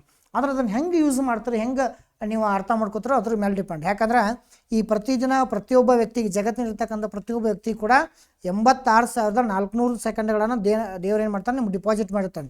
ಅಲ್ಲಿ ಎಷ್ಟು ಸೇವ್ ಮಾಡ್ತೀರಿ, ಎಷ್ಟು ಖರ್ಚು ಮಾಡ್ತೀರಿ ಅನ್ನೋದು ಡಿಪೆಂಡ್. ಯಾಕಂದರೆ ಎಲ್ಲೆಲ್ಲಿ ಯಾವ್ಯಾವ ಸಮಯವನ್ನು ಹೆಂಗೆ ಯೂಸ್ ಮಾಡ್ಕೋಬೇಕು, ಎಷ್ಟು ಓದಬೇಕು, ಯಾವ ವಿಷಯನ ಎಷ್ಟು ಓದಬೇಕು, ಎಷ್ಟು ನಾವು ಟೈಮನ್ನು ಈ ಸ್ಪರ್ಧಾತ್ಮಕ ಪರೀಕ್ಷೆ ಮೀಸಲಿಡಬೇಕು. ಆಮೇಲೆ ಪ್ರತಿಯೊಬ್ಬ ವಿದ್ಯಾರ್ಥಿ ಕೂಡ ನಿಮ್ಮದು ಏಜ್ ಹೋಗ್ತಾ ಇದೆ, ಹೌದಾ, ಪ್ರತಿ ಕ್ಷಣಕ್ಕೂ ನಿಮ್ಮದು ಏಜ್ ಏನಾಗ್ತಾ ಇದೆ, ಸೊ ಏನಾಗ್ತಾ ಇದೆ, ಜಾಸ್ತಿ ಆಗ್ತಾ ಇದೆ. ಸೊ ಆ ಕಾರಣಕ್ಕಾಗಿ ವಿದ್ಯಾರ್ಥಿಗಳು ಏನು ಮಾಡಬೇಕಂದ್ರೆ ನೀಟಾಗಿ ಹೈಜಿನಿಕ್ಕಾಗಿ ಓದ್ರಿ. ನಮ್ಮ ಕಡೆಯಿಂದ ನಮ್ಮ ಒಂದು ವಿದ್ಯಾಪೀಠ ಸ್ಟಡೀಸ್ ಆಗಿರ್ಬೋದು, ಆಮೇಲೆ ನಾನು ನಿಮಗೆ ಒಂದು ಏನು ಭರವಸೆ ಕೊಡ್ತೇನೆ ಅಂದರೆ ಒಳ್ಳೆಯ ಕಾನ್ಸೆಪ್ಟನ್ನು ಕಲಿಯೋಣ, ಒಳ್ಳೆಯ ವಿಚಾರ ಬಗ್ಗೆ ಥಿಂಕ್ ಮಾಡೋಣ. ನಿಮಗೆ ಕಂಪ್ಲೀಟಾಗಿ ನಾನು ಪ್ರತಿಯೊಬ್ಬರು ಕೂಡ ನಾವು ಆಫ್ಲೈನ್ದಲ್ಲೂ ಹಂಗೆ, ಸೊ ಕರ್ನಾಟಕ ಇರ್ತಕ್ಕಂಥ ಒಳ್ಳೆಯದು ದೊಡ್ಡ ದೊಡ್ಡ ಇನ್ಸ್ಟಿಟ್ಯೂಟಲ್ಲಿ ಕೂಡ ನಾನು ಪಾಠ ಮಾಡ್ತೇನೆ. ನಿಮ್ಗೆ ಒಳ್ಳೆಯ ಕಾನ್ಸೆಪ್ಟನ್ನು ಒಳ್ಳೆಯ ವಿಚಾರ ಇಟ್ಕೊಂಡು ನಾನು ಪಾಠ ಮಾಡ್ತೇನೆ. ನಿಮ್ಗೆ ಯಾವುದೇ ರೀತಿಯಾಗಿ ನಿಮ್ಗೆ ಮತ್ತು ಅತ್ಯಂತ ಕರ್ನಾಟಕದಲ್ಲಿ ಆಗಿರ್ಬೋದು, ನಿಮಗೆ ಎಲ್ಲಿ ಆಗಿರ್ಬೋದು ಅತ್ಯಂತ ಕಡಿಮೆ ಬೆಲೆಯಲ್ಲಿ ಸೊ ಒಂದು ಮೆಂಟಾಲಿಟಿ ಕೋರ್ಸನ್ನು ನಿಮ್ಗೆ ಕೊಟ್ಟಿದ್ದೇನೆ. ಯಾಕಂದರೆ ನಮ್ಮ ವಿದ್ಯಾರ್ಥಿಗಳು ಬಡ ವಿದ್ಯಾರ್ಥಿಗಳು ಇರ್ತಾರೆ, ಆಮೇಲೆ ಗ್ರಾಮೀಣ ಭಾಗದ ವಿದ್ಯಾರ್ಥಿಗಳು ಸ್ವಲ್ಪ ಈಗ ಒಂದು PGಗೆ ದುಡ್ಡು ಕೊಡೋಕೆ ಆಗಲ್ಲ, ಅದರ ಜೊತೆಗೆ ನಿಮಗೆ ಎಲ್ಲೋ ಒಂದು ಇದನ್ನು ಮಾಡಿದ್ರು ಕೂಡ ಆಗಲ್ಲ. ಸೊ ಅಷ್ಟು ಒಂದು ಬಡತನದಲ್ಲಿ ಇರ್ತಕ್ಕಂಥ ಗ್ರಾಮೀಣ ಭಾಗದ ವಿದ್ಯಾರ್ಥಿ ಇರ್ತಾರೆ. ಆಮೇಲೆ ಇನ್ನೂ ನಮ್ಮ ಸಿಟಿದಲ್ಲಿ ಇರ್ತಕ್ಕಂಥ ಇನ್ನೂ ಕೆಲವೊಂದಿಷ್ಟು ವಿದ್ಯಾರ್ಥಿಗಳು ಏನಂದ್ರೆ ನಾವೊಂದು ಗೌರ್ಮೆಂಟ್ ಹುದ್ದೆ ಹಿಡಿಬೇಕು ಒಂದು ಆಸೆ ಇರುತ್ತೆ. ಸೊ ಆ ಕಾರಣಕ್ಕಾಗಿಗೂ ನಾವೇನಂದ್ರೆ ಅತ್ಯಂತ ಕಡಿಮೆ ಬೆಲೆಯಲ್ಲಿ ಒಂದು ಒಳ್ಳೆ ಹೈಜಿನಿಕ್ ಆಗಿ ಕ್ಲಾಸ್ಗಳನ್ನ ನಾವು ನಿಮಗೆ ಕೊಡ್ತಾಯಿದ್ದೀವಿ. ಒಳ್ಳೆ ನೋಡಿ ಅದೇ ಹೇಳ್ತಾನೆ, ಎಲ್ಲ ಸಾಕಷ್ಟು ಅಧ್ಯಾಯಗಳನ್ನು ನಿಮ್ಗೆ ಒಳ್ಳೆಯ ಒಂದು ಕಾನ್ಸೆಪ್ಟ್ ಇಟ್ಕೊಂಡು ಅತ್ಯಂತ ಕಡಿಮೆ ಬೆಲೆಯಲ್ಲಿ. ಮತ್ತು ನಿಮಗೆ ಇದು ಏನು ಕೋರ್ಸ್ ಇದೆಲ್ಲ ಒಂದು 5 ತಿಂಗಳವರೆಗೂ ರಿಕಾರ್ಡೆಡ್ ನೀವು ವಿಡಿಯೋಗಳನ್ನ ಕೇಳ್ಬೋದು. ಆಮೇಲೆ ಲೈವ್ ಕ್ಲಾಸು ಇರ್ತೈತಿ. ಆಮೇಲೆ ಲೈವ್ ಕ್ಲಾಸನ್ನು ಇಮಿಡಿಯೇಟಾಗಿ ನಿಮ್ಗೆ ಅಪ್ಡೇಟ್ ಮಾಡ್ತಾನೆ, ಲೈವ್ ಕ್ಲಾಸ್ಗಳನ್ನ ಕಂಪ್ಲೀಟಾಗಿ ನಿಮ್ಗೆ ಕೊಡ್ತಾನೆ. ಸೊ ಒಳ್ಳೆಯ ನಿಮ್ಗೇನೋ ನಿಮ್ಗೆ ಒಳ್ಳೆಯ ರೀತಿ ಅಂದ್ರೆ ನಿಮಗೇನು ಸಮಸ್ಯೆಗಳದಾವ ಎಲ್ಲ ಅರ್ಥ ಮಾಡ್ಕೊಂಡು, ನಿಮ್ಗೇನು ಪ್ರಾಬ್ಲಮ್ಸ್ ಇದೆ ಎಲ್ಲ ಅರ್ಥ ಮಾಡಿಕೊಂಡು ನಾನೇ ನಿಮಗೆ ಒಳ್ಳೆಯ ಒಂದು ಕಾನ್ಸೆಪ್ಟ್ ಕೊಡ್ತಾನೆ. ಮತ್ತು ಏನರ ನಿಮಗೆ ನಮ್ಮ ಆಫೀಸ್ ನಂಬರ್ಗೆ ಏನರ ಅಲ್ಲಿ ನೋಡಿ ಪಕ್ಕದಲ್ಲಿ ಆ ಆ್ಯಪ್ದಲ್ಲಿ ಲಾಸ್ಟ್ ರೈಟ್ ಸೈಡಲ್ಲಿ ವಾಟ್ಸಪ್ ಅಂತ ಇದೆ. ಅಲ್ಲಿ ಏನರ ಇಮಿಡಿಯೇಟಾಗಿ ನಿಮ್ಗೆ ಏನು ಡೌಟ್ಸ್ ಇದೆ ಇಮಿಡಿಯೇಟಾಗಿ ನೀವು ವಾಟ್ಸಪ್ ಮಾಡ್ಬೋದು ನನಗೆ. ಆಮೇಲೆ ಇಮಿಡಿಯೇಟಾಗಿ ನಿಮ್ಗೆ ಸಾಲ್ವ್ ಮಾಡಿಕೊಡ್ತಾನೆ. ಪ್ರತಿಯೊಬ್ಬರು ಕೂಡ ಅದರದ್ದು ಏನೇ ಡೌಟ್ಸ್ ಇದ್ರೂ ಕೂಡ ನೀವು ವಾಟ್ಸಪ್ದಲ್ಲಿ ಅಲ್ಲಿ ಮೆಸೇಜ್ ಹಾಕ್ಬೋದು. ಅಲ್ಲಿ ಆ್ಯಪ್ ನೋಡಿರಿ, ಒಂದು ಆ್ಯಪನ್ನು ಓಪನ್ ಮಾಡಿದ ತಕ್ಷಣ ಸೊ ಅಲ್ಲಿ ನಿಮಗೆ ಹೋಮ್ ಅಂತ ಇದೆ, ಮೈ ಕೋರ್ಸ್ ಅಂತ ಇದೆ, ಡೌನ್ಲೋಡ್ಸ್ ಅಂತ ಇದೆ, ಆಮೇಲೆ ಇಲ್ಲಿ ಲೈವ್ ಕೋರ್ಸ್ ಅಂತ ಇದೆ, ಡೌನ್ಲೋಡ್ಸ್ ಅಂತ ಇದೆ. ಅಲ್ಲಿ ಕಂಪ್ಲೀಟಾಗಿ ಇಲ್ಲಿ ನಿಮಗೆ ಒಂದು ರೈಟ್ಸಲ್ಲಿ ವಾಟ್ಸಪ್ ಅಂದಿದೆ, ಡೈರೆಕ್ಟಾಗಿ ಸೊ ವಾಟ್ಸಪ್ ನಂಬರ್ಗೆ ಬರುತ್ತೆ. ಅಲ್ಲೂ ಕೂಡ ನಿಮ್ಗೆ ಏನೇ ಡೌಟ್ಸ್ ಇದ್ರೂ ಕೂಡ ನನ್ನ ಜೊತೆ ಕಾಂಟ್ಯಾಕ್ಟ್ ಮಾಡ್ಬೋದು, ಅನುಕೂಲ ಆಗುತ್ತೆ. ಆಮೇಲೆ ನೆಕ್ಸ್ಟ್ ಬರ್ತಕ್ಕಂಥದ್ದು 5ನೇ ಅಧ್ಯಾಯ ಲಾಭ ಮತ್ತು ನಷ್ಟ, ಪ್ರಾಫಿಟ್ ಆ್ಯಂಡ್ ಲಾಸ್ ಅಂತ ಬರುತ್ತೆ. ಈ ಪ್ರಾಫಿಟ್ ಆ್ಯಂಡ್ ಲಾಸ್ದಲ್ಲಿ ನಿಮಗೇನಂದರೆ ಪ್ರಾಫಿಟ್ ಆ್ಯಂಡ್ ಲಾಸಲ್ಲಿ ನಿಮಗೆ ಪ್ರಶ್ನೆಗಳೇನು ಕೇಳ್ತಾರೆ, ಲಾಭ ಅಂದರೆ ಏನು, ನಷ್ಟ ಅಂದರೆ ಏನು, ಶೇಕಡಾವಾರು ಲಾಭ, ಶೇಕಡಾವಾರು ನಷ್ಟ, ಆಮೇಲೆ MRP ಅಂತ ಆಗಿರ್ಬೋದು, ಕಾಸ್ಟ್ ಪ್ರೈಸ್ ಆಗಿರ್ಬೋದು, ಆಮೇಲೆ ಸೆಲ್ಲಿಂಗ್ ಪ್ರೈಸ್ ಆಗಿರ್ಬೋದು. ಹಿಂಗೆ ಡಿಫ್ರೆಂಟ್ ಕಾನ್ಸೆಪ್ಟಲ್ಲಿ ಕೂಡ ಪ್ರಶ್ನೆಗಳು ಕೇಳ್ತಾನೆ. ಈಗ ಫಾರ್ ಎಕ್ಸಾಂಪಲ್ ಹೇಳ್ಬೋದು ಅಂದರೆ ಲಾಭ, ನಷ್ಟ, ಶೇಕಡಾವಾರು ಲಾಭ ಮತ್ತು ಶೇಕಡಾವಾರು ನಷ್ಟಗಳು ಯಾವುದ್ರ ಮೇಲೆ ಅವಲಂಬಿತವಾಗಿರುತ್ತೆ ಅಂತ ಕೇಳ್ತಾನೆ. Profit, loss, percentage profit and percentage loss ಯಾವುದ್ರ ಮೇಲೆ ಅವಲಂಬಿತವಾಗಿರುತ್ತೆ ಅಂತ ಕೊಟ್ಟಂದರೆ ಇದು ಯಾವ ಒಂದು ಕಾನ್ಸೆಪ್ಟ್ ಮೇಲೆ ಡಿಪೆಂಡ್ ಆಗಿರುತ್ತೆ ಅಂದರೆ ಕೊಂಡ ಬೆಲೆ ಮೇಲೆ ಅವಲಂಬಿತವಾಗಿರುತ್ತೆ. ನೋಡಿರಿ, ಲಾಭ ಆಗಬೇಕಂದ್ರೆ ನಮ್ಗೆ ಕೊಂಡ ಬೆಲೆ ಬೇಕು, ಹೌದಾ. ಒಬ್ಬ ವ್ಯಕ್ತಿ ಒಂದು ವಸ್ತುವನ್ನು 100 ರೂಪಾಯಿಗೆ ಕೊಂಡು ಅದನ್ನು 150 ರೂಪಾಯಿಗಳಿಗೆ ಮಾರಾಟ ಮಾಡಿದಂದರೆ ಸೊ 50 ರೂಪಾಯಿ ಲಾಭ ಏನು ಬಂತಲ್ಲ, 50 ರೂಪಾಯಿ ಲಾಭ 100ಕ್ಕೆ 50 ರೂಪಾಯಿ ಲಾಭ ಆಗಿರ್ತದೆ. ಅಂದರೆ ಲಾಭ ಯಾವುದ್ರ ಮೇಲೆ ಡಿಪೆಂಡ್ ಆಗಿರುತ್ತದೆ ಅಂತ ಕೊಟ್ಟಂದರೆ ಕೊಂಡ ಬೆಲೆ ಮೇಲೆ ಅವಲಂಬಿತವಾಗಿರುತ್ತದೆ. Profit, loss, percentage profit and percentage loss always depends upon cost price. ಅದರ ಜೊತೆಗೆ ಈಗ ನೀವು ಡಿಸ್ಕೌಂಟ್ಸ್ ಅಂತ ಬರುತ್ತೆ. ನೀವು ಎಲ್ಲೇ ಮಾರ್ಕೆಟಲ್ಲಿ ಹೋದಾಗ ಅಥವಾ ಏನೇ ಒಂದು ಬಟ್ಟೆ ಖರೀದಿ ಮಾಡೋಕ್ಕೆ ಹೋದಾಗ ಅಥವಾ ಏನಾರ ನೀವು ವಸ್ತುಗಳನ್ನ ಖರೀದಿ ಮಾಡೋಕ್ಕೆ ಹೋದಾಗ ಅಲ್ಲಿ ನಿಮಗೇನು ಬರುತ್ತೆ ಅಂದರೆ ಈಗ ನೋಡಿರಿ ಡಿಸ್ಕೌಂಟ್ಸ್ ಅಂತ ಬರುತ್ತೆ. ಡಿಸ್ಕೌಂಟ್ ಯಾವುದ್ರ ಮೇಲೆ ಡಿಪೆಂಡ್ ಆಗಿರುತ್ತದೆ ಅಂದರೆ discount is always depends upon MRP. ರಿಯಾಯಿತಿಗಳು ಒಂದು ನಮೂದಿತ ಬೆಲೆ ಅಥವಾ MRP ಮೇಲೆ ಅವಲಂಬಿತವಾಗಿರ್ತಕ್ಕಂಥದ್ದು. ಹಿಂಗೆ ಪ್ರತಿಯೊಂದು ಕಾನ್ಸೆಪ್ಟ್ ಇದೆ, ನಿಮಗೆ ಪ್ರತಿಯೊಂದು ಕಾನ್ಸೆಪ್ಟ್ ಇದೆ. ಯಾಕೆ ಇವತ್ತಿನ ಕ್ಲಾಸಲ್ಲಿ ನಿಮಗೇನಂದರೆ ಸಿಲೆಬಸ್ ಬಗ್ಗೆ ಇಂಟ್ರೊಡ್ಯೂಸ್ ಮಾಡಿಕೊಡ್ತಾ ಇದ್ದೀನಿ. ಆ ಸಿಲೆಬಸನ್ನು ಇಂಟ್ರೊಡ್ಯೂಸ್ ಮಾಡಿಕೊಟ್ಟು ನೀವು ನಾಳೆ ಕ್ಲಾಸಲ್ಲಿ ಏನೇನು ನೀವು ನೋಟ್ಸ್ ಮಾಡ್ಕೋಬೇಕು. ಮತ್ತು ಇನ್ನೊಂದು ವಿಚಾರ ಹೇಳ್ತೀನಿ, ಪ್ರತಿಯೊಬ್ಬ ವಿದ್ಯಾರ್ಥಿಗೂ ಒಂದು ಸಪ್ರೇಟಾಗಿ ನೋಟ್ಸ್ ಮಾಡಿರಿ. ನೀವು ಒಂದು ಈಗ ಕ್ವಾಂಟಿಟೇಟಿವ್ ಅಪ್ಟಿಟ್ಯೂಡ್ಗೆ ಒಂದು ಸಪ್ರೇಟ್ ನೋಟ್ಸ್ ಮಾಡಿರಿ, ಆಮೇಲೆ ರೀಸನಿಂಗ್ ಒಂದು ಸಪ್ರೇಟ್ ನೋಟ್ಸ್ ಮಾಡಿ, 2 ಕಂಪ್ಲೀಟ್ ನೋಟ್ಸ್ ಮಾಡ್ಕೊಳ್ಳಿ. ಆಮೇಲೆ ಏನು ಮಾಡ್ರಿ ಅಂದರೆ ಈಗ ಕ್ವಾಂಟಿಟೇಟಿವ್ ಅಪ್ಟಿಟ್ಯೂಡ್ದು ಏನು ಒಂದು 15 ಅಧ್ಯಾಯಗಳಿದಾವಲ್ಲ, 15 ಅಧ್ಯಾಯಕ್ಕೆ ಒಂದು ಸಪ್ರೇಟಾಗಿ ಬುಕ್ಸ್ ಮಾಡಿ ಒಂದು 100 A4 ಶೀಟ್ ತೊಗೊಳ್ಳಿ. ಆ A4 ಶೀಟ್ದಲ್ಲಿ ಫಸ್ಟ್ ಸಿಲೆಬಸ್ ಬರ್ಕೊಳ್ಳಿ. ಮೊದಲು ಫಸ್ಟ್ ನೀಟಾಗಿ ಒಂದು ಸಿಲೆಬಸನ್ನು ಬರ್ಕೊಳ್ಳಿ. ಆ ಸಿಲೆಬಸ್ ಬರ್ಕೊಂಡು ನೆಕ್ಸ್ಟ್ ಆಮೇಲೆ ನಿಮಗೆ ಈಗ ಆಮೇಲೆ ಇದೆಲ್ಲ ಸಿಲೆಬಸ್ ಮುಗಿದ ತಕ್ಷಣ ಏನೇನು ಬೇಸಿಕ್ ನೀವು ಕಲಿಬೇಕು ಅನ್ನೋದು ಒಂದು ಬೇಸಿಕ್ ಸಿಂಪಲ್ ಆಗಿ ಅಷ್ಟೇ ಹೇಳ್ತಾನೆ. ಆಮೇಲೆ ಈ ಟಾಪಿಕ್ ಮೇಲೆ ಬೇಸಿಕ್ ಕಲಿಯೋದು ಇನ್ನೂ ಸಾಕಷ್ಟು ಇದೆ, ಅವನ್ನೆಲ್ಲ ಒಂದಷ್ಟು ಹೇಳಲ್ಲ. ಆ ಟಾಪಿಕ್ ಬಂದಾಗ ಈಗ ನೋಡ್ರಿ ಲಾಭ ಮತ್ತು ನಷ್ಟ ಬಂದಾಗ ಅಲ್ಲಿ ಬೇಸಿಕ್ ಹೇಳ್ಕೊಡ್ತಾನೆ, ಲಾಭ ಮತ್ತು ನಷ್ಟ ಅಂತೇಳಿ. ಈ ಕಂಪ್ಲೀಟ್ ಮ್ಯಾಥಮೆಟಿಕ್ಸನ್ನು ಸಾಲ್ವ್ ಮಾಡಬೇಕಂದ್ರೆ ಒಂದು ಕ್ಯಾಲ್ಕುಲೇಷನ್ ಮಾಡಬೇಕಂದ್ರೆ ಏನು ಕಲಿಬೇಕು ಅನ್ನೋದು ಹೇಳ್ತಾನೆ. ಅದನ್ನು ನಾವು ನಾಳೆ ಕ್ಲಾಸ್ನಾಗ ಅದನ್ನು ನೀವು ಅಪ್ಡೇಟ್ ಮಾಡ್ಕೊಂಬರ್ಬೇಕು. ಪ್ರತಿಯೊಬ್ಬರು ಕೂಡ ನಾ ಏನೇ ನಿಮ್ಗೆ ಹೋಮ್ವರ್ಕ್ ಕೊಟ್ಟಿರ್ತಾನಲ್ಲ ಅಥವಾ ಪ್ರಾಕ್ಟೀಸ್ ಕ್ವೆಶ್ಚನ್ ಕೊಟ್ಟಿರ್ತಾರಲ್ಲ ಅವತ್ತು ಅಪ್ಡೇಟ್ ಮಾಡ್ಕೊಳ್ಳಿ. ಯಾಕಂದ್ರೆ ಪ್ರತಿ ದಿನಕ್ಕೆ ನೋಟ್ಸು ನಿಮ್ಗೆ ಅಂದ್ರೆ ಕ್ಲಾಸದ ಹೇಳಿದ ವಿಡಿಯೋಗಳು ಜಾಸ್ತಿ ಆಕವು. ಮತ್ತು ಆನ್ಲೈನ್ದಲ್ಲಿರುವಂಥ ವಿದ್ಯಾರ್ಥಿಗಳು ನೀವೇನಾಗ್ಬೋದು ಅಂದರೆ ನೀವು ಕಾನ್ಸಂಟ್ರೇಷನ್ ಮಾಡೋಕ್ಕಾಗಲ್ಲ. ನೋಡಿರಿ ಈಗ ಕ್ಲಾಸ್ ಸ್ಟಾರ್ಟ್ ಮಾಡಿ ಒಂದು 40ರಿಂದ 45 ನಿಮಿಷ ಐತೆ, ಅಷ್ಟು ನಿಮಗೆ ಕಾನ್ಸಂಟ್ರೇಟ್ ಮಾಡೋಕ್ಕೆ ಬರಬೇಕು. ಕಾನ್ಸಂಟ್ರೇಟ್ ಮಾಡಿ ಒಂದು 45ರಿಂದ 45 ನಿಮಿಷ ಆಗೋಣ ಒಂದು ಸ್ವಲ್ಪ ಬ್ರೇಕ್ ತೊಗೊಳ್ಬೇಕು. ಒಂದು 5 ನಿಮಿಷ ಬ್ರೇಕ್ ಆಗಿ ಆ ಕಡೆ ಒಂದು ಸ್ವಲ್ಪ ಹೊರಗಡೆ ಹೋಗಿ ಬರಬೇಕು, ಅಡ್ಡಾಡಬೇಕು. ಸೊ ಆಮೇಲೆ ಏನು ಮಾಡ್ಬೇಕಾದ್ರೆ ಮತ್ತೊಂದು ಸ್ವಲ್ಪ ನೀರು ಕುಡಿದು ಒಂದು ಸ್ವಲ್ಪ ಕಾಫಿ ಕುಡಿದು ಸೊ ಮತ್ತೇನು ಮಾಡಬೇಕು, ಮತ್ತೆ ಕ್ಲಾಸ್ ಕೇಳ್ತಿರ್ಬೇಕು ಅಷ್ಟೇ. ಬಟ್ ಕಂಟಿನ್ಯೂಸ್ ಆಗಿ ನಿರಂತರವಾಗಿ ಇವನ್ನುಗಳನ್ನ ಸ್ಟಡಿ ಮಾಡ್ತಾ ಹೋಗ್ರಿ. ನಿಮ್ಗೆ ಒಳ್ಳೆಯ ಒಂದು ವಿಚಾರ ಇಟ್ಕೊಂಡು ನಾನು ಪಾಠ ಮಾಡ್ತಾಯಿದ್ದೀನಿ. ನಿಮಗೆ ಪ್ರತಿ ದಿನಕ್ಕೂ ನಿಮ್ಗೆ ಯಾವುದೇ ಕಾನ್ಸೆಪ್ಟ್ ನಿಮ್ಗೆ ಡೌಟ್ಸ್ ಇದ್ರೂ ಕೂಡ ನೀಟಾಗಿ ಅರ್ಥ ಆಗಬೇಕು ಮತ್ತು ಭಾಳ ಹೈಜಿನಿಕ್ ಆಗಿ ನಿಮ್ಮ PDF ಮುಖಾಂತರ ಕ್ಲಾಸ್ ಮಾಡಿಕೊಡ್ತಾನೆ ನಿಮ್ಗೆ. ಇಷ್ಟು ನೋಡ್ಕೊರಿ. ಆಮೇಲೆ ನಿಮ್ಗೆ 6ನೇ ಅಧ್ಯಾಯ ಯಾವುದಂದ್ರೆ ಶೇಕಡಾವಾರು ಅಂತ ಬರುತ್ತೆ, ಯಾವುದು ಪರ್ಸಂಟೇಜ್ ಅಂತ ಬರುತ್ತೆ. ಈ ಶೇಕಡಾವಾರು ಅಂತ ಬಂದಾಗ ಇದು ಭಾಳ ಇಂಪಾರ್ಟೆಂಟ್ ನಿಮಗೆ. ನೋಡಿರಿ ಫಸ್ಟ್ನೇದ time and work average, time distance speed ಆಗಿರ್ಬೋದು, ಪ್ರಾಬ್ಲಮ್ಸ್ ಆನ್ ಟ್ರೈನ್ಸ್ ಆಗಿರ್ಬೋದು, ಪ್ರಾಫಿಟ್ ಆ್ಯಂಡ್ ಲಾಸ್ ಪರ್ಸಂಟೇಜ್. ಇವೇನು 6ರಿಂದ 7 ಅಧ್ಯಾಯಗಳದಾವಲ್ಲ, ನಂಬರ್ 1 ಅಧ್ಯಾಯಗಳು ಅಂತ ಹೇಳ್ಬೋದು. ಪಕ್ಕಾ ಕ್ವಶನ್ಸ್ಗಳು ಬಂದೇ ಬರುವಂಥದ್ದು. ಅದಕ್ಕೆ ನಮಗೆ ಸ್ಟಾರ್ಟಿಂಗ್ ಎಲ್ಲ ಇವನೇ ಹೇಳ್ಬಿಡ್ತಾನೆ ಡೀಟೇಲ್ ಆಗಿ, ಫುಲ್ ಹೈಜಿನಿಕ್ ಆಗಿ ಇವನ ಮೊದಲು ನಿಮ್ಗೆ ಕಲಿಸ್ಕೊಡ್ತಾನೆ. ಆಮೇಲೆ ನಿಮ್ಮ ರೀಸನಿಂಗ್ ಹೋಗೋಣ. ಮೊದಲು ನಿಮ್ಗೆ ಕ್ವಾಂಟಿಟೇಟಿವ್ ಅಪ್ಟಿಟ್ಯೂಡ್ ಸಿಲೆಬಸ್ ಸ್ಟಾರ್ಟ್ ಮಾಡಿ ಆಮೇಲೆ ರೀಸನಿಂಗ್ ಹೋಗಿಬಿಡ್ತಾನೆ. ಸೊ ಆ ಕಾರಣಕ್ಕಾಗಿ ನೀವು ಅದನ್ನು ಕೂಡ ನೀವು ಗಮನಿಸ್ರಿ. ಆಮೇಲೆ ಪರ್ಸಂಟೇಜ್ ಬಂದಾಗ ಶೇಕಡಾವಾರು ಅಂದರೆ 100% ಅಂತ ಬರುತ್ತೆ. ಅದಕ್ಕೆ ಬೇಸಿಕ್ ಮಾಹಿತಿ ಏನಿದೆ, ಅದು ಕಾನ್ಸೆಪ್ಟ್ ಏನಿದೆ ಎಲ್ಲ ಡೀಟೇಲಾಗಿ ನಾನು ನಿಮ್ಗೆ ತೊಗೊಂಡು ಬರ್ತೀನಿ. ಅದನ್ನು ಕೂಡ ನೋಡ್ತಾ ಬರೋಣ. ಮತ್ತು ಆಮೇಲೆ ಇರ್ತಕ್ಕಂಥದ್ದು ಏನಂದ್ರೆ ದೋಣಿಗಳು ಮತ್ತು ಪ್ರವಾಹಗಳು ಅಂತ ಬರುತ್ತೆ, ಬೋಟ್ ಆ್ಯಂಡ್ ಸ್ಟ್ರೀಮ್ಸ್ ಅಂತ ಬರುತ್ತೆ. ಬೋಟ್ ಆ್ಯಂಡ್ ಸ್ಟ್ರೀಮ್ಸ್ ಅಂತ ಬರುತ್ತೆ. ದೋಣಿಗಳು ಮತ್ತು ಪ್ರವಾಹಗಳಂತ ಬರುತ್ತೆ. ದೋಣಿಗಳು ಮತ್ತು ಪ್ರವಾಹಗಳ ಬಗ್ಗೆ ಸೊ ಸಾಕಷ್ಟು ಪ್ರಶ್ನೆಗಳನ್ನ ಕೇಳ್ತಾನೆ. ಈಗ ಬೋಟ್ ಆ್ಯಂಡ್ ಸ್ಟ್ರೀಮ್ಸ್ ಅಂತ ಬಂದಾಗ ನಮಗೆ ಡೌನ್ ಸ್ಟ್ರೀಮ್ ಅಂತ ಬರುತ್ತೆ, speed of down stream, speed of up stream ಅಂತ ಬರುತ್ತೆ. ಕೆಳ ಪ್ರವಾಹದ ವೇಗ, ಮೇಲು ಪ್ರವಾಹದ ವೇಗ. ಕೆಳ ಪ್ರವಾಹದ ವೇಗದ ಫಾರ್ಮುಲಾ ಇದೆ ಅಂದರೆ A+B ಅಂತ ಇದೆ. ಮೇಲು ಪ್ರವಾಹದ ವೇಗದ ಫಾರ್ಮುಲಾ ಇದೆ ಅಂದರೆ A-B ಅಂತ ಇದೆ. ಸೊ ಕಂಪ್ಲೀಟಾಗಿ ಇದ್ರ ಬಗ್ಗೆ ನೋಡ್ಬೋದು. ಆಮೇಲೆ ನಿಮಗೆ ನಿಂತ ನೀರಿನಲ್ಲಿ ದೋಣಿ ವೇಗ ಬರುತ್ತೆ, speed of boat in still water, speed of boat in still water. ನಿಂತ ನೀರಿನಲ್ಲಿ ದೋಣಿ ವೇಗದ ಬಗ್ಗೆ ಪ್ರಶ್ನೆ ಕೇಳ್ತಾನೆ. ಆಮೇಲೆ ಅದ್ರ ಜೊತೆಗೆ ನಿಮಗೆ ಅದಕ್ಕೆ ಫಾರ್ಮುಲಾ ಯಾವುದೇ ಅಂದರೆ ಹಾಫ್ X+Y ಅಂತ ಬರುತ್ತೆ, ಹಾಫ್ X+Y ಅಂತ ಬರುತ್ತೆ. ಅದ್ರ ಜೊತೆಗೆ ನಿಮಗೆ ನೆಕ್ಸ್ಟ್ ಬರ್ತಕ್ಕಂಥದ್ದು ಸ್ಪೀಡ್ ಆಫ್ ಸ್ಟ್ರೀಮ್ ಅಂತ ಬರುತ್ತೆ. ಪ್ರವಾಹದ ವೇಗದ ಒಂದು ಸೂತ್ರ ಕೊಡ್ತಾನೆ, ಆ ಥರ ಎಲ್ಲ ಡಿಟೇಲ್ ಮಾಹಿತಿ ಕೊಡ್ತಾನೆ. ಪ್ರವಾಹದ ವೇಗದ ಸೂತ್ರ ಯಾವುದಂದ್ರೆ ಹಾಫ್ X-Y ಅಂತ ಬರುತ್ತೆ. ಅಷ್ಟು ನೀಟಾಗಿ ನೀವು ಏನು ಮಾಡಬೇಕು, ಹೈಜಿನಿಕ್ ಆಗಿ ಸೊ ಕಾನ್ಸೆಪ್ಟನ್ನು ಅರ್ಥ ಮಾಡ್ಕೋಬೇಕು. ಎರಡನೇ ವಿಚಾರ ಬಂದಾಗ ಒಂದೊಂದು ಟೈಪ್ ಮುಗಿದ ತಕ್ಷಣ ಹಂಗೆಲ್ಲ ಡೀಟೇಲಾಗಿ ಸಿಲೆಬಸ್ ಪ್ರಕಾರ ನೀಟಾಗಿ ನಿಮಗೆ ಹೇಳ್ಕೊಡ್ತಾನೆ. ಸೊ ಒನ್ ಬೈ ಸ್ಟಡಿ ಮಾಡ್ತಾ ಬರೋಣ. ಮತ್ತು ಹಂಗೆ ವಿಡಿಯೋಗಳು ಕೂಡ ಹಂಗೆ ಸೀರಿಯಲ್ ವೈಸ್ ಬಂದಿರ್ತಾವೆ ನಿಮಗೆ. ಅಂದ್ರೆ ಟೈಮ್ ಇದು ನೋಡಿರಿ, ಇದೇನು ಹೆಂಗೆ ಸಿಲೆಬಸ್ ಇದಿಲ್ಲ, ಸಿಲೆಬಸ್ ಪ್ರಕಾರ ನಿಮಗೆ ನೀಟಾಗಿ ಹೈಜಿನಿಕ್ ಆಗಿರ್ತೈತಿ. ನಿಮ್ಗೆ ಏನೂ ಗೊಂದಲಮೇ ಆಗಲ್ಲ. ಸೊ ಏನೋ ನಿಮ್ಗೆ ಡೌಟ್ಸ್ ಇದ್ರು ಮಾಡಿದ್ರು ಕೂಡ ಇಮ್ಮಿಡಿಯೇಟಾಗಿ ನನಗೆ ಗಮನಕ್ಕೆ ತರಬೇಕು. ಪ್ರತಿಯೊಬ್ಬರು ಕೂಡ ನಿಮ್ಗೆ ಏನೇನು ಡೌಟ್ಸ್ ಇದ್ರು ಕೂಡ, ಏನೇನಂದು ಒಂದು ಫೀಡ್ಬ್ಯಾಕ್ ಇದ್ರೂ ಕೂಡ ಇಮ್ಮಿಡಿಯೇಟಾಗಿ ನಂಗೆ ವಾಟ್ಸಪ್ ಮಾಡ್ತಾ ಬರಬೇಕು. ನಿಮ್ಗೆ ಏನೇ ಡೌಟ್ಸ್ ಇದ್ರು ಒಟ್ಟು ನಂದು ವಿಚಾರ ಏನಂದರೆ ಗ್ರಾಮೀಣ ಭಾಗದ ವಿದ್ಯಾರ್ಥಿಗಳಿಗೆ ಮತ್ತು ಇಲ್ಲಿ ನಾವು ನೋಡಿರಿ ಒಬ್ಬೊಬ್ಬರೇ ಈಗ ಆಫ್ಲೈನ್ ಬಂದು ಕೇಳೋಕ್ಕಾಗಲ್ಲ. ಎಲ್ಲೋ ನೀವು ಒಂದು ನೋಡಿರಿ, ಎಲ್ಲೋ ಬೀದರ್ದಲ್ಲಿ ಇರ್ತೀರಿ ಅಥವಾ ಇಲ್ಲಿ ಎಲ್ಲೇ ಚಾಮರಾಜನಗರ ಎಲ್ಲೋ ದೂರ ಇರ್ತೀರಿ, ದೂರ 100,000 ಕಿಲೋಮೀಟ್ರ್ ದೂರ ಇರ್ತೀರಿ. ಸೊ ಅಥವಾ ನಮ್ಮ ಇಲ್ಲಿ ಸಾಕಷ್ಟು ವಿದ್ಯಾರ್ಥಿಗಳು, ಕೆಲವೊಂದಿಷ್ಟು ವಿದ್ಯಾರ್ಥಿಗಳು ಆರ್ಮಿದಲ್ಲಿ ಇರ್ತಕ್ಕಂಥ ವಿದ್ಯಾರ್ಥಿಗಳು ಕೂಡ ಈ ಕ್ಲಾಸನ್ನು ಬೈ ಮಾಡಿದ್ದಾರೆ. ಸೊ ಈಗ ಇಲ್ಲಿ ಆಸಾಮ್ದಲ್ಲಿ ನೋಡಿರಿ, ನಮ್ಮೊಬ್ಬ ಸ್ಟೂಡೆಂಟ್ಸ್ ಫೋನ್ ಮಾಡಿ, ಸರ್ ನಾನು ಆಸಾಮ್ದಿಂದ ಫೋನ್ ಮಾಡ್ತಾಯಿದ್ದೀನಿ, ನಾನೊಬ್ಬ ಆರ್ಮಿ ಒಬ್ಬ ವಿದ್ಯಾರ್ಥಿ, ಆರ್ಮಿದಲ್ಲಿ ಇದ್ದೀನಿ ಸರ್ ನಾನು. ಆಮೇಲೆ ನಾನು ಇನ್ನೊಂದು 1 ವರ್ಷ ಆಗೋಣ ನನಗೆ ಒಂದು ನಮ್ಮದು ಇಲ್ಲೆಲ್ಲ ನಮ್ಮದು ಕಂಪ್ಲೀಟಾಗಿ ನಮ್ಮದು ಒಂದು ಇಲ್ಲಿ ಒಂದು ಏನಂದರೆ ಅವ್ರದ್ದು ಒಂದು ಹುದ್ದೆಯಲ್ಲಿ ಅಲ್ಲೆಲ್ಲ ಮುಗಿಸಿ ಬರ್ತಾರೆ 1 ವರ್ಷ ಈಗ ಕರ್ನಾಟಕದ ಅವರು.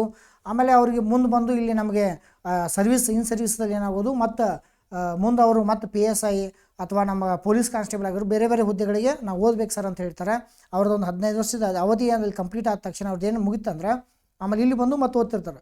ಅಂದರೆ ಎಲ್ಲೇ ಒಬ್ಬರು ಲಾಸ್ಟ್ ಟೈಮ್ ಜಮ್ಮು ಕಾಶ್ಮೀರದಿಂದ ಫೋನ್ ಮಾಡಿ, ಸರ್ ನಾನು ಆರ್ಮಿದಲ್ಲಿ ಇರ್ತಕ್ಕಂಥ ನಿಮಗೆ ಮೆಂಟಲ್ ಕ್ಲಾಸ್ ಬೇಕಂತ ಹೇಳಿದ್ರು. ನನಗೆ ಒಳ್ಳೆ ಖುಷಿ ಅಂತು.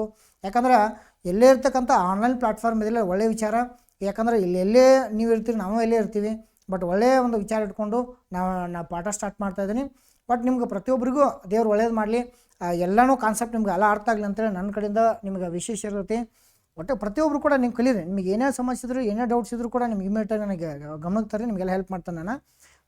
ನೆಕ್ಸ್ಟ್ ದೋಣಿಗಳು ಮತ್ತು ಪ್ರವಾಹಗಳು, ಬೋಟ್ ಆ್ಯಂಡ್ ಸ್ಟ್ರೀಮ್ಸ್ ಬಗ್ಗೆನೂ ಪ್ರಶ್ನೆ ಕೇಳ್ತಾನೆ. ಆಮೇಲೆ ನೆಕ್ಸ್ಟ್ ಯಾವುದಂದ್ರೆ ಸರಳ ಬಡ್ಡಿ ಮತ್ತು ಚಕ್ರ ಬಡ್ಡಿ, simple interest and compound interest ಬಗ್ಗೆನೂ ಪ್ರಶ್ನೆ ಕೇಳ್ತಾನೆ. ಸರಳ ಬಡ್ಡಿ ಮತ್ತು ಚಕ್ರ ಬಡ್ಡಿ ಬಗ್ಗೆ, ಸರಳ ಬಡ್ಡಿ ಅಂತ ಬಂದಾಗ ಮತ್ತು ಚಕ್ರ ಬಡ್ಡಿ ಅಂತ ಬಂದಾಗ ಸಾಕಷ್ಟು ವಿಚಾರಗಳು ಬರ್ತಾವೆ. ಅಲ್ಲೆಲ್ಲ ಭಾಳ ಡೀಟೇಲಾಗಿ ನಿಮ್ಗೆ ಹೇಳ್ಕೊಡ್ತೀನಿ. Simple interest and compound interest ಬಗ್ಗೆ, ಅದ್ರ ಬಗ್ಗೆ ಫುಲ್ ಹೈಜಿನಿಕ್ಕಾಗಿ ನಾವು ಕ್ಲಾಸ್ಗಳನ್ನ ಮಾಡ್ತಾ ಬರೋಣ. ನಿಮ್ಗೆ ಏನಂದ್ರೆ ಇಂಪಾರ್ಟೆಂಟ ಯಾವಾಗಲೂ ಹೆಂಗೆ ಹೇಳ್ತಾನೆ ಅಂದರೆ, ಯಾವಾಗೂ ಪಾಸಿಟಿವ್ ಆಗಿ ಥಿಂಕ್ ಮಾಡಿರಿ, ನಿಮ್ಗೆ ಪಾಸಿಟಿವ್ ಆಗ್ತದೆ. ನೆಗೆಟಿವ್ ಥಿಂಕ್ ಮಾಡಿರಿ, ನೆಗೆಟಿವ್ ಆಗುತ್ತೆ. ಇಷ್ಟೇ ಒಂದು ಒಳ್ಳೇದು ನೋಡ್ರಿ. ಒಂದು ಸಜೆಷನ್ ನನಗಂದ್ರೆ ಯಾವಾಗೂ ನೀವು ಬೆಸ್ಟ್ ಪರ್ಸನ್ ಆಗಿರ್ಬೇಕಷ್ಟೇ. ಬೆಸ್ಟ್ ಅಂದರೆ ಬೆಸ್ಟ್ ಇರಬೇಕು. ಯಾವಾಗೂ ಒಳ್ಳೆ ವಿಚಾರಗಳನ್ನು ನೀವು ಥಿಂಕ್ ಮಾಡ್ತಾ ಬರ್ರಿ, ಒಳ್ಳೆಯದಾಗತ್ತೆ. ಎಲ್ಲ ನಿಮ್ಗೆ ನೀಟಾಗಿ ಇದು 8 ಅಧ್ಯಾಯಗಳದು. ಇದು ನೆಕ್ಸ್ಟ್ ಮುಂದಿನ ಸ್ಲೈಡ್ದಲ್ಲಿ ಹೋಗೋಣ. 8 ಅಧ್ಯಾಯಗಳ 9ನೇ ಅಧ್ಯಾಯ, ಈ ಕ್ವಾಂಟಿಟೇಟಿವ್ ಅಪ್ಟಿಟ್ಯೂಡ್ ಇರ್ತಕ್ಕಂಥ 9ನೇ ಅಧ್ಯಾಯ ಬಗ್ಗೆ ನೋಡ್ತಾ ಹೋಗೋಣ. ಅನುಪಾತ ಮತ್ತು ಸಮಾನುಪಾತ ಅಂತ ಬರುತ್ತೆ. ರೇಷಿಯೋ ಆ್ಯಂಡ್ ಪ್ರಪೋರ್ಷನ್ಸ್ ಬಗ್ಗೆ ಇರ್ತಕ್ಕಂಥದ್ದು.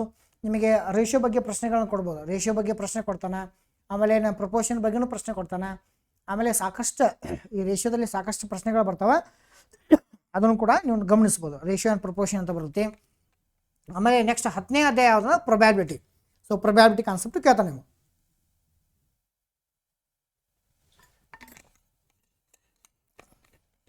ಈಗ ನಿಮ್ಗೆ ಯಾವುದಂದರೆ ಅನುಪಾತ ಮತ್ತು ಸಮಾನುಪಾತ ಬಗ್ಗೆ ಪ್ರಶ್ನೆ ಕೊಡ್ತಾನೆ. ಆಮೇಲೆ ಸಂಭವನೀಯತೆ ಅಂತ ಬರುತ್ತೆ. ಸಂಭವನೀಯತೆ ಪ್ರೊಬ್ಯಾಬಿಲಿಟಿ ಅಂತ ಹೇಳ್ತಾನೆ. ನಿಮಗೆ ಪ್ರೀವಿಯಸ್ ಚಾಪ್ಟರ್ ಡೈಸ್ ಅಂತ ಹೇಳಿಲ್ಲ, ಆ ಡೈಸ್ ಅದು ರೀಸನಿಂಗ್ ಕಾನ್ಸೆಪ್ಟ. ಇಲ್ಲಿ ನಿಮಗೇನು ಬರ್ತಾವೆ ಅಂದರೆ ಇಲ್ಲಿ ಕಾಯಿನ್ಸ್ ಅಂತ ಬರ್ತಾವೆ. ಯಾವುದು ಒಂದು ಕಾಯಿನ್ಸ್ ಬಗ್ಗೆ. ಸೊ ಕಾಯಿನ್ಸ್ ಬಗ್ಗೆ, ಆಮೇಲೆ ಡೈಸಸ್ ಬಗ್ಗೆ. ಸೊ ಡೈಸಸ್ ಬಗ್ಗೆ, ಕಾಯಿನ್ಸ್ ಡೈಸಸ್ ಆಗಿರ್ಬೋದು. ಆ ಪ್ಯಾಕ್ ಆಫ್ ಕಾರ್ಡ್ಸ್, ಇಸ್ಪಿಟ್ ಎಲೆಗಳ ಮೇಲೆ ಪ್ರಶ್ನೆ ಕೊಡ್ತಾನೆ. ಆಮೇಲೆ ಬ್ಯಾಗ್ ಕಂಟೆನ್ಸ್ ಬಾಲ್ ಅಂದ್ರೆ ಈಗ ಒಂದು ಚೀಲದಲ್ಲಿ 5 ಕೆಂಪು ಚೆಂಡುಗಳಿವೆ, 7 ಹಳದಿ ಬಣ್ಣದ ಚೆಂಡುಗಳು. ಹಿಂಗೆ ಡಿಫ್ರೆಂಟ್ ಕಾನ್ಸೆಪ್ಟು. ಮತ್ತು ಅದ್ರಾಗ ಒಂದು ಕನಿಷ್ಠ ಒಂದು ಕೆಂಪು ಚೆಂಡು ಬರುವ ಸಂಭವನೀಯತೆ ಎಷ್ಟು, ಹಿಂಗೆ ಭಾಳ ಡೀಟೇಲಾಗಿ ಕೇಳ್ತಾನೆ. ಅದನ್ನು ಕೂಡ ಇಲ್ಲಿ ನಿಮ್ಗೆ ಕವರ್ ಮಾಡಿಕೊಡ್ತೀನಿ. ಆಮೇಲೆ ಈ ಪ್ರೊಬ್ಯಾಬಿಲಿಟಿ ರಿಲೇಟೆಡ್ ಚಾಪ್ಟರ್ ಯಾವುದಂದ್ರೆ ನಿಮ್ಗೆ ಕ್ರಮ ಯೋಜನೆ ಮತ್ತು ವಿಕಲ್ಪಗಳು, ಪರ್ಮುಟೇಷನ್ ಕಾಂಬಿನೇಷನ್. ಇದು ಯಾವುದು ಪರ್ಮುಟೇಷನ್ ಆ್ಯಂಡ್ ಕಾಂಬಿನೇಷನ್ ಅಂತ ಬರುತ್ತೆ. ಕ್ರಮ ಯೋಜನೆ ಮತ್ತು ವಿಕಲ್ಪಗಳು. ನೀವು PUC ಸೆಕೆಂಡ್ ಇಯರ್ ಸೈನ್ಸ್ ನೀವೇನರ ಯಾರೇ ವಿದ್ಯಾರ್ಥಿಗಳು ಓದಿದ್ರೆ ಅಲ್ಲಿ ನಿಮಗೆ ಪರ್ಮುಟೇಷನ್ ಮತ್ತು ಕಾಂಬಿನೇಷನ್ ಬಗ್ಗೆ ಪ್ರಶ್ನೆಗಳು ಇರ್ತೈತಿ.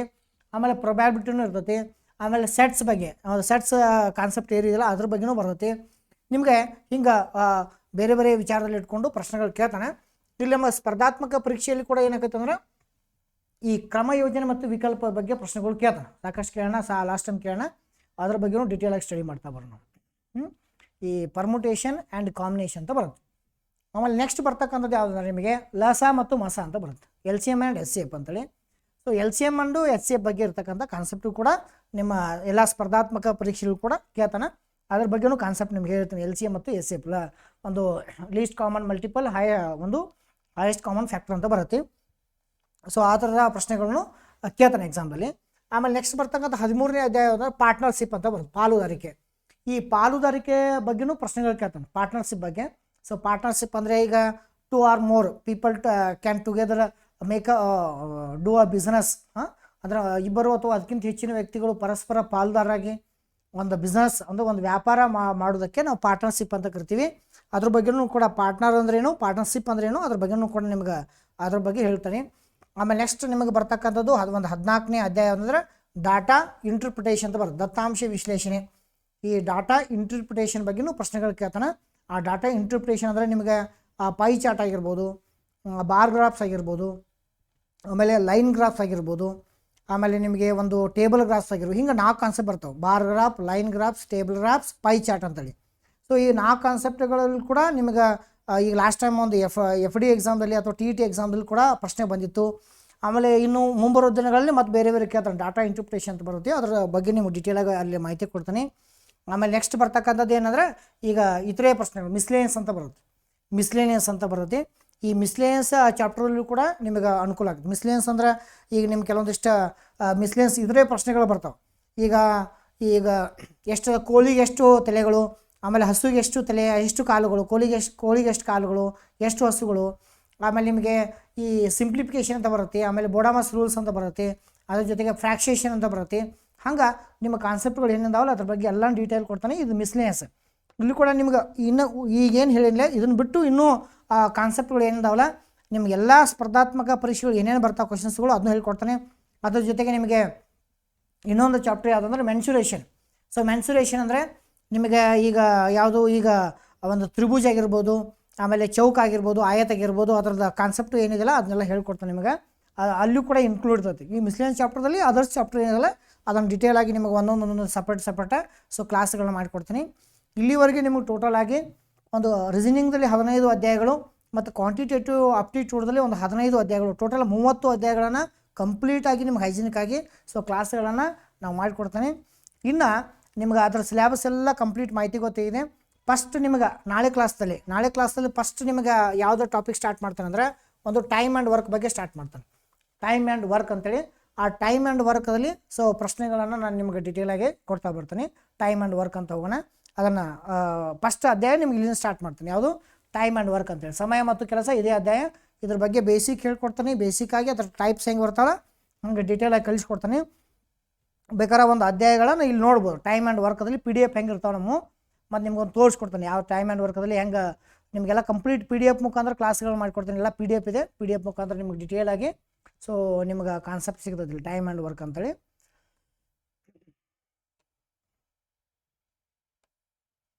ಇಲ್ಲಿ ನೋಡಿ ಟೈಮ್ ಆ್ಯಂಡ್ ವರ್ಕ್ ಅಂತ ಬಂದಾಗ ನಿಮ್ಗೆ ಹಿಂಗೆ ಕ್ಲಾಸ್ಗಳು ನಿಮ್ಗೆ ಕಂಪ್ಲೀಟಾಗಿ ಸಿಗ್ತಾವೆ. ಟೈಮ್ ಆ್ಯಂಡ್ ವರ್ಕ್ ಅಂತ ಬಂದಾಗ ಟೈಮ್ ಆ್ಯಂಡ್ ವರ್ಕ್ ಇದು ಮೊದಲನೇ ಅಧ್ಯಾಯ ಅಂತೇಳಿ ಇದ್ರ ಬಗ್ಗೆ ನಿಮಗೆಲ್ಲ ಡೀಟೇಲ್ ಹೇಳ್ತಾನೆ ನೋಡ್ರಿ.